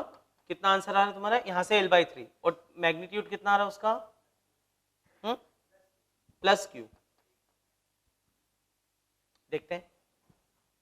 तो एक आंसर आया है दोस्तों अभी, प्लस क्यू होगा और L/3 पे होगा. तो मैं इधर आंसर लिखते जाता हूं, ठीक है. L/3 और प्लस क्यू.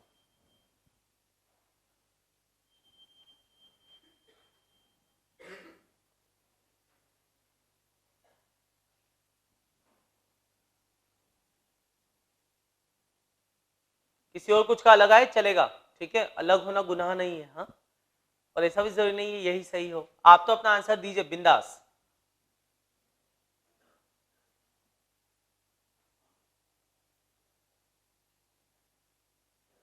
गलत होगा तो कोई दिक्कत नहीं, कम से कम जब मैं सॉल्व करवाऊंगा तो गलती तो पकड़ में आएगी अपने को कि कहां गलत हो गया. क्या बेटा, 4/9 3, 4/9. एक आंसर आ रहा है 4/9 होगा वो L/3 पर. कितना होगा बेटा, -4/9 होगा. एक आंसर आया है -4/9 होगा L/3 पर, ही बीच में ही पॉजिटिव क्यू से L/3 पे. ठीक है. तो अभी 3 आंसर है मेरे पास. किसी और का कुछ अलग आ रहा हो. देखो एक सिंपल लॉजिक लगाएंगे. तुमको एक चार्ज का इक्विलिब्रियम रखना है, तीनों चार्ज का इक्विलिब्रियम रखना है, तीनों चार्ज का इक्विलिब्रियम रखना है ना.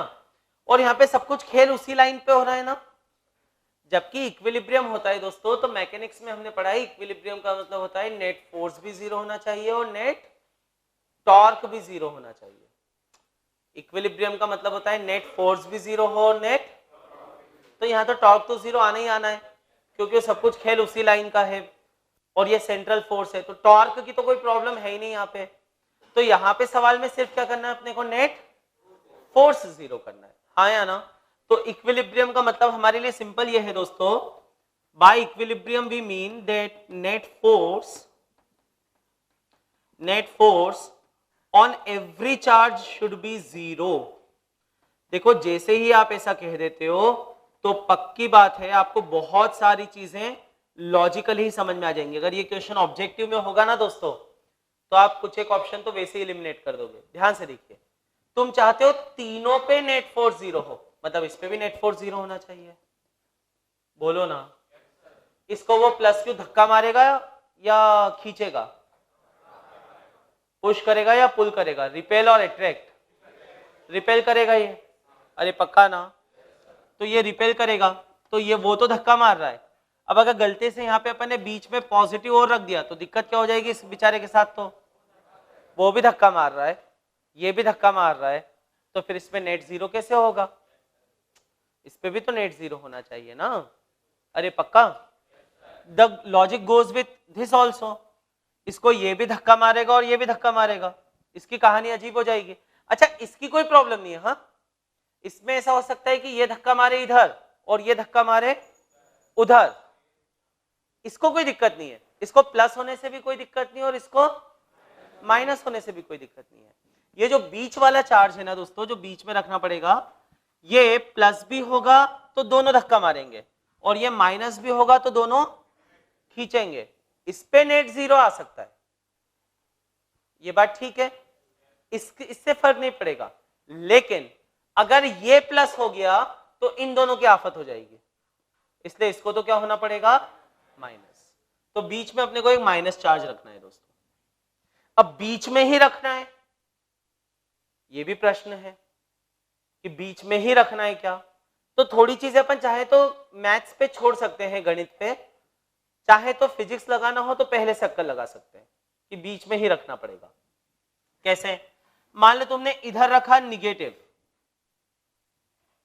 तो प्रॉब्लम क्या होगी?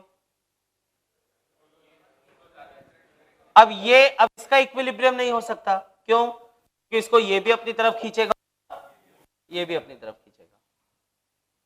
अरे बोलो ना।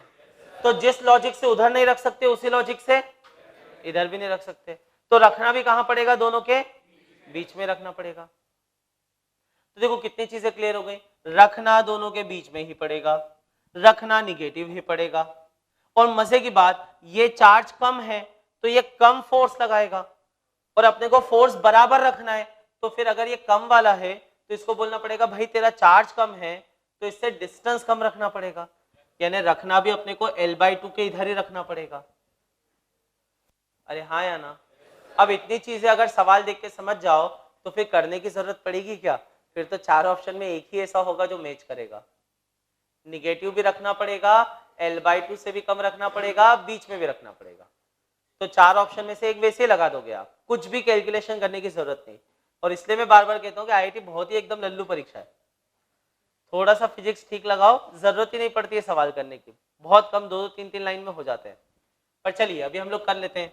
मान लेते हैं वो चार्ज -Q है, मान लेते हैं, और वो रखा है x डिस्टेंस पे। तो पहले तो हम इसी का इक्विलिब्रियम कंसीडर कर लेते हैं दोस्तों। So let's take equilibrium of -Q। Let's talk about equilibrium of -Q। तो -Q पे कौन कौन से फोर्सेस आएंगे बताओ, फटाफट बताओ। इसके कारण कितना आएगा? खींचने वाला आएगा ना, कितना आएगा बोलो फटाफट? K Q Q। अरे हाँ या ना? आप बोलोगे सर ये Q की जगह -Q आपने क्यों नहीं रखा? क्योंकि डायरेक्शन ऑलरेडी मैंने ले ली है, तो अब सिर्फ मैग्नीट्यूड रखना है मुझे। डायरेक्शन का हिसाब पहले ही लगा लिया करो, फिर बार बार डायरेक्शन रखने के लिए कोई जरूरत नहीं है माइनस रखने की। So K Q Q by x², बोलो ना। और अगर इससे डिस्टेंस x है तो इससे डिस्टेंस, इसके कारण जो फोर्स आएगा वो कितना आएगा? K 4Q into Q bye, दोनों के बीच में डिस्टेंस कितना है? L - x²। बोलो ना। बहुत कठिन है क्या ये? नहीं ना? क्या उड़ जाएगा? K गया, Q गया, ये वाला Q भी गया। अच्छा ये वाला Q भी गया, इसका मतलब ये वाला Q कितना भी हो उससे इसके इक्विलिब्रियम पे कोई फर्क नहीं पड़ता, क्योंकि वो तो गया। अरे बोलो ना। पक्का? तो पोजीशन निकालने के लिए इससे, ये एक बार जेई मेन में शायद आ चुका है, शायद जेई मेन में या बिटसेट के पेपर में होगा, किसी ना किसी कॉम्पिटिटिव के पेपर में था कि इस चार्ज के इक्विलिब्रियम के लिए पोजीशन निकालने के लिए इस चार्ज की वैल्यू क्या है इससे कोई फर्क नहीं पड़ता। आ गई बात समझ में? वो कितना है कैसा है इससे कोई फर्क नहीं पड़ता। सॉल्व करेंगे तो दोस्तों इधर आएगा l माइनस एक्स का स्क्वायर, इधर आएगा एक्स स्क्वायर, ये ऊपर जाएगा, ये नीचे है ही ऑलरेडी, और इधर बचेगा 4। स्क्वायर रूट ले लेंगे सीधे सीधे, इसको लिख लेंगे 2 स्क्वायर, मैथ्स में तो आप ये सब जानते ही हो। स्क्वायर रूट लेंगे तो दो ऑप्शंस आएंगे यहाँ पे +2 और, अरे बोलो ना, तो हमारे लिए हो जाएगा l minus x upon x बराबर +-2। इसको आगे बढ़े, एक बार प्लस लिया दोस्तों फॉर पॉजिटिव साइन, +2 लोगे, x इधर आएगा तो 2x हो जाएगा, बोलो ना, और उधर से -x इधर आएगा तो 3x हो जाएगा। 3x बराबर l, तो x बराबर l/3, बोलो ना, पक्का? अरे पक्का? ठीक है, कोशिश सभी कीजिए, गलत हो तो गलत हो, कोई दिक्कत नहीं है ना, गलत हो जाए इस डर से कोशिश अपन नहीं छोड़ सकते। कभी ना कभी तो अगर अभी अपन छोड़ छोड़ के चीजों को करते रहेंगे तो कभी ना कभी तो युद्ध होगा, वो तय है। सही है।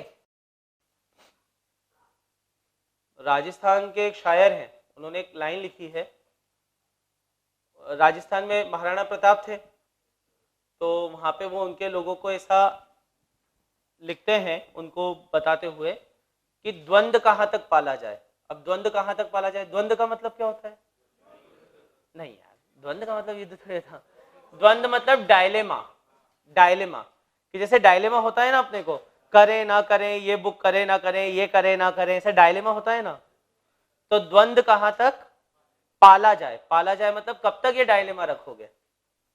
युद्ध कहां तक टाला जाए, युद्ध का मतलब तो समझते ही हो, और टालना मतलब समझते हो क्या, है ना, कि युद्ध कहां तक टाला जाए। आगे वो लिखते हैं, तू भी है राणा का वंशज, फेंक जहां तक भाला जाए। ये बात ठीक है। तो द्वंद्व कहां तक पाला जाए, युद्ध कहां तक टाला जाए, तू भी है राणा का वंशज, फेंक जहां तक भाला जाए। तो कई बार बच्चे ऐसा सोचते हैं, यार मेरा टेस्ट दे रहा हूं, जेई एडवांस का लेकर चला था, अभी तो वो दूर की कोड़ी लग रही है, अभी तो ऐसा हो रहा है। तो उन सबको ऐसा बोलते हैं कि यही सब सोचते रहना, यानी द्वंद्व है, मेरा कैसा चल रहा है, क्या चल रहा है, तुम ये सोचते रहो, कभी ना कभी तो वो एग्जाम तुम्हारे सामने आके खड़ी हो ही जाएगी, युद्ध तो होगा। ये बात ठीक है, तुम कितना भी टालने की कोशिश कर लो, युद्ध तो होगा। तो आखिर में यही बोलते हैं, तू जहां तक भाला जा रहा है वहां तक तो फेंक, जितना जाए। ये बात ठीक है, जितना हो सके उतना तो करें, उसको छोड़ नहीं सकते ना, वो युद्ध तो होगा। तो देखो यहां पर हम लोग लिखते हैं x कितना है, एक तो l/3 और एक निगेटिव। इसलिए आप कोई भी सवाल देना, बने ना बने, लेकिन हर बंदे को है ना ट्राई अपनी तरफ से बहुत जबरदस्त करना चाहिए। सफलता मिलेगी उस सवाल को करने में, नहीं मिलेगी ये हमारा सोचने का विषय जब से होने लगा, तो फिर तो दोस्तों बात ही क्या है, फिर तो गड़बड़ी हो गई ना। बनेगा तो करूंगा, ये कौन सा पॉइंट हुआ, उल्टा होना चाहिए ना, करेगा तो बनेगा। ठीक है, खैर देखो यहाँ पे x किसके बराबर आ जाएगा, l/3, बोलो ना, पक्का, कोई डाउट तो नहीं। ओके, एक बार निगेटिव लेंगे, निगेटिव तो यहां निगेटिव लेंगे तो ये x कूद के इधर जाएगा तो ये -2x होगा, उधर से आएगा +x तो ये -x हो जाएगा ना, बोलो ना। तो इससे x बराबर आएगा -l। ये आंसर अपने कोई काम का नहीं है। क्यों नहीं है? क्योंकि -l मतलब वो बता रहा है कि इसको लेफ्ट में रखना पड़ेगा, और लेफ्ट में रखने जाएंगे तो अपन पहले ही बात कर चुके हैं कि फिर तीनों का इक्विलिब्रियम पॉसिबल, हाँ या ना। फिर आप बोलोगे कि सर फिर मैथ्स ने इसको दिया ही क्यों आंसर, जब ये पॉसिबल नहीं था तो गणित ने आंसर क्यों दिया। तो देखो गणित में तुमने किया क्या है, तुमने गणित में डायरेक्शन के हिसाब से इक्वेट किया क्या, नहीं, तुमने तो सिर्फ मैग्नीट्यूड बराबर रख दिए। तो मैथ्स ने बोला हाँ ठीक है, तुम चार्ज अगर यहाँ पे भी रख दोगे ना तो भी जितना फोर्स यही लगा रहा है और उतना ही फोर्स ये भी लगाएगा, वो अलग बात है। फिजिक्स में हम जानते हैं कि वो दोनों फोर्स किस डायरेक्शन में आ जाएंगे, सेम डायरेक्शन में आ जाएंगे।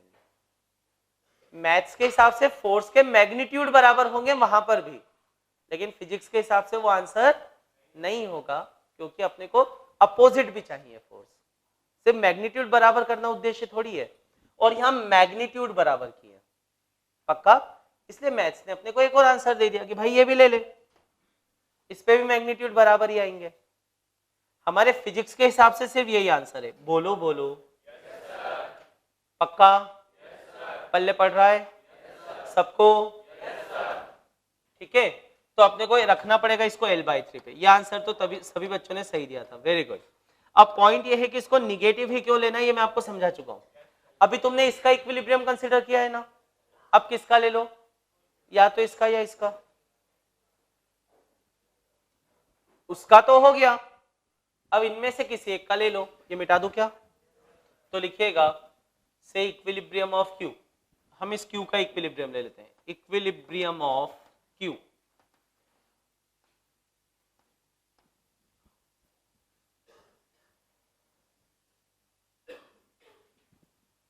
अगर ये Q का इक्विलिब्रियम लिया तो Q पर कौन कौन से फोर्स आएंगे बताओ,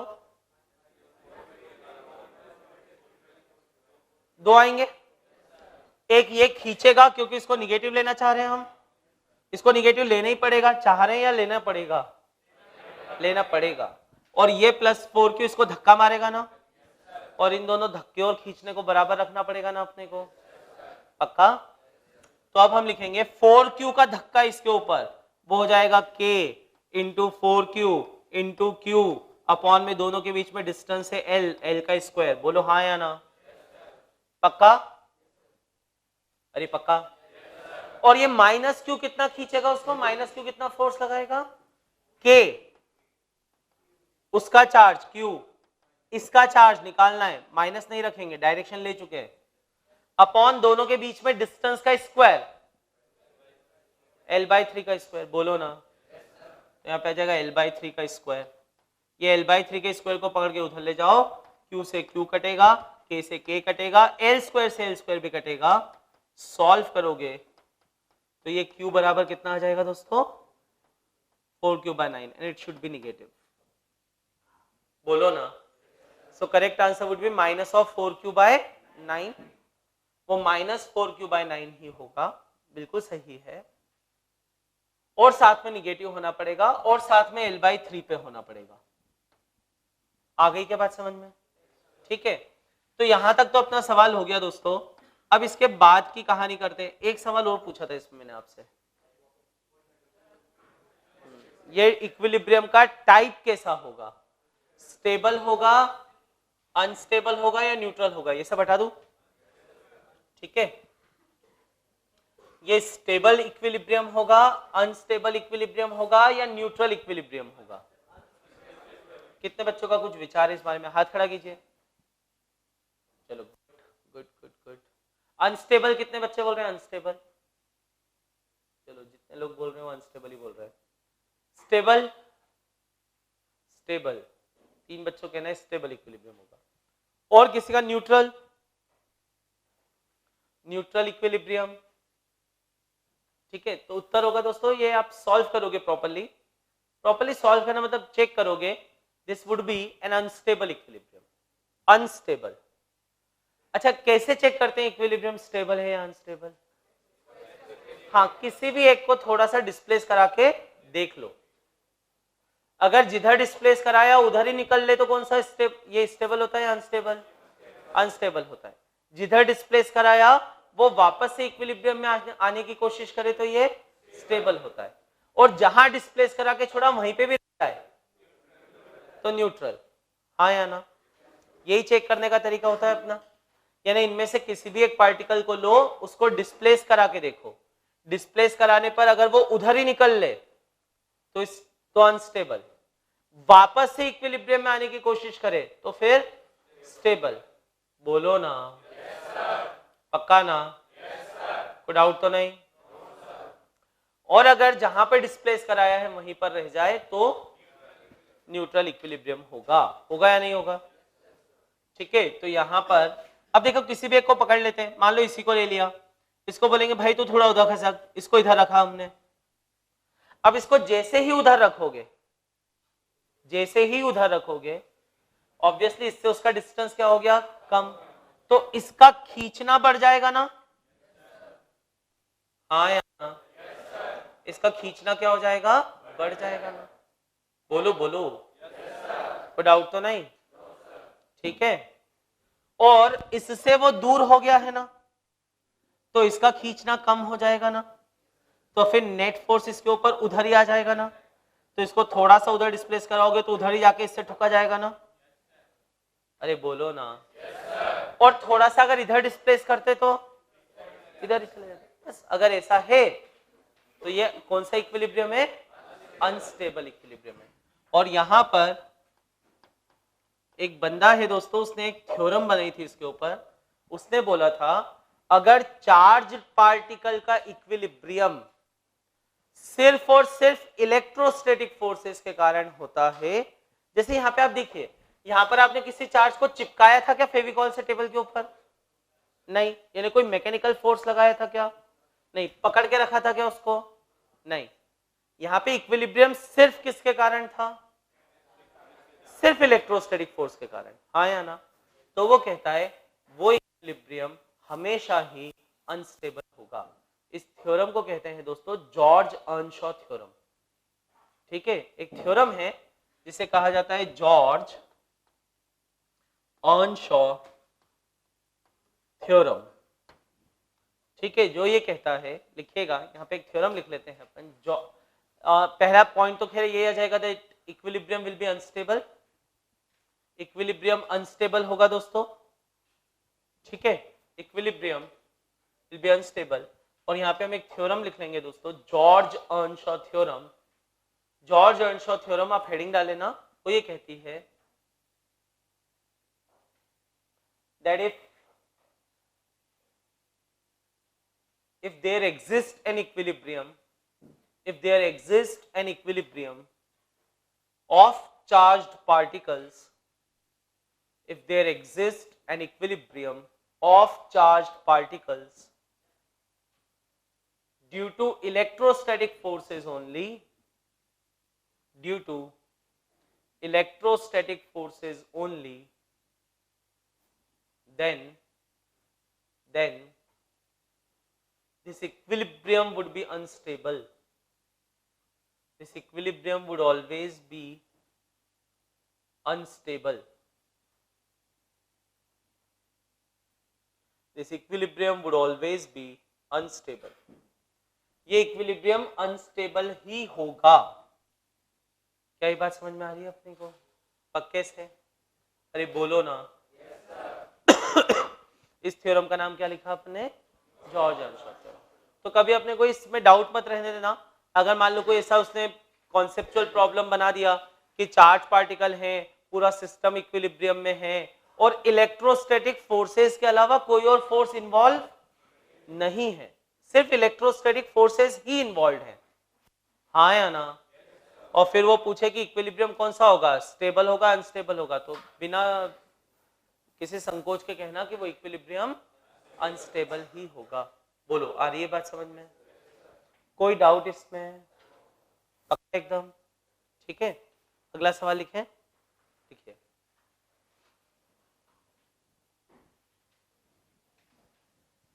लिखिएगा three identical charged particles, three identical charged particles each having mass m, three identical charged particles each having mass m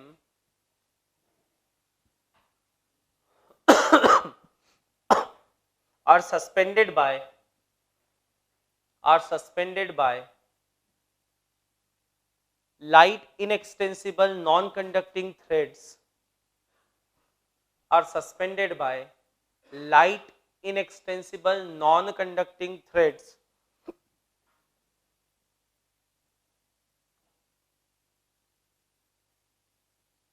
are suspended by light inextensible non-conducting threads, ये बात ठीक है, of equal length L, of equal length L from a common point of equal length L from a common point. सही है? तो जैसे थोड़ी देर के लिए सोचो दोस्तों, सवाल में कैसा चल रहा है सीन। एक ही पॉइंट से तुमने 3 चार्ज पार्टिकल लटका दिए एक जैसे थ्रेड से, ऐसे 3 चार्ज पार्टिकल लटका दिए, तो एक दूसरे को क्या करने लगेंगे? रिपेल। हमने ऐसा पाया, लिखिएगा, it is found that at equilibrium, it is found that at equilibrium three particles form an equilateral triangle, forms an equilateral triangle of edge length A, equilateral triangle of edge length A, equilateral triangle of edge length A in horizontal plane, equilateral triangle of edge length A in horizontal plane. सही है? अरे सही है? मास दिया है आपको, acceleration due to gravity आप g मान सकते हो, धागे की लंबाई कितनी दी हुई है? L, और नीचे जमीन पे मतलब हवा में जो इक्विलेटरल ट्राइंगल बन रहा है उसकी एज लेंथ कितनी है? A। सवाल यह है, calculate charge on each particle, calculate charge on each particle in terms of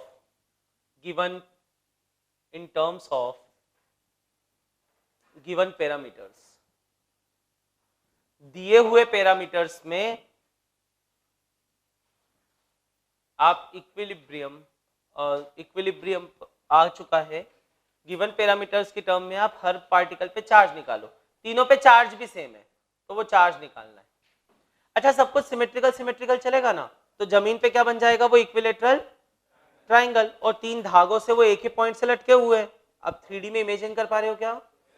है ना, जब ये क्वेश्चन जेईई एडवांस्ड में काफी पहले सब्जेक्टिव में आया था तब भी इसमें डायग्राम दिया हुआ नहीं था, इससे अपने को डायग्राम समझना है, खुद इमेजिन करना है, ठीक है। वो डायग्राम दे देता तो आसानी होती, बट वो अपने को इमेजिन करना है प्रॉब्लम को पढ़ के, इसलिए प्रॉब्लम पढ़ना बहुत जरूरी है, ठीक है। तो यहाँ पे तीनों धागे से अल्टीमेटली जमीन पे बन गया एक इक्विलेटरल ट्राइंगल, जमीन पे मतलब हवा में ऐसा बना हुआ है, और 3 धागे जा रहे हैं और एक ही पॉइंट से जुड़े हैं, धागों की लंबाई दी है, ट्राइंगल की एज लेंथ दी है, सबके मासेस दिए हैं, acceleration due to gravity G ले सकते हो, तो तीनों पे चार्ज निकालना है। कीजिए ट्राई।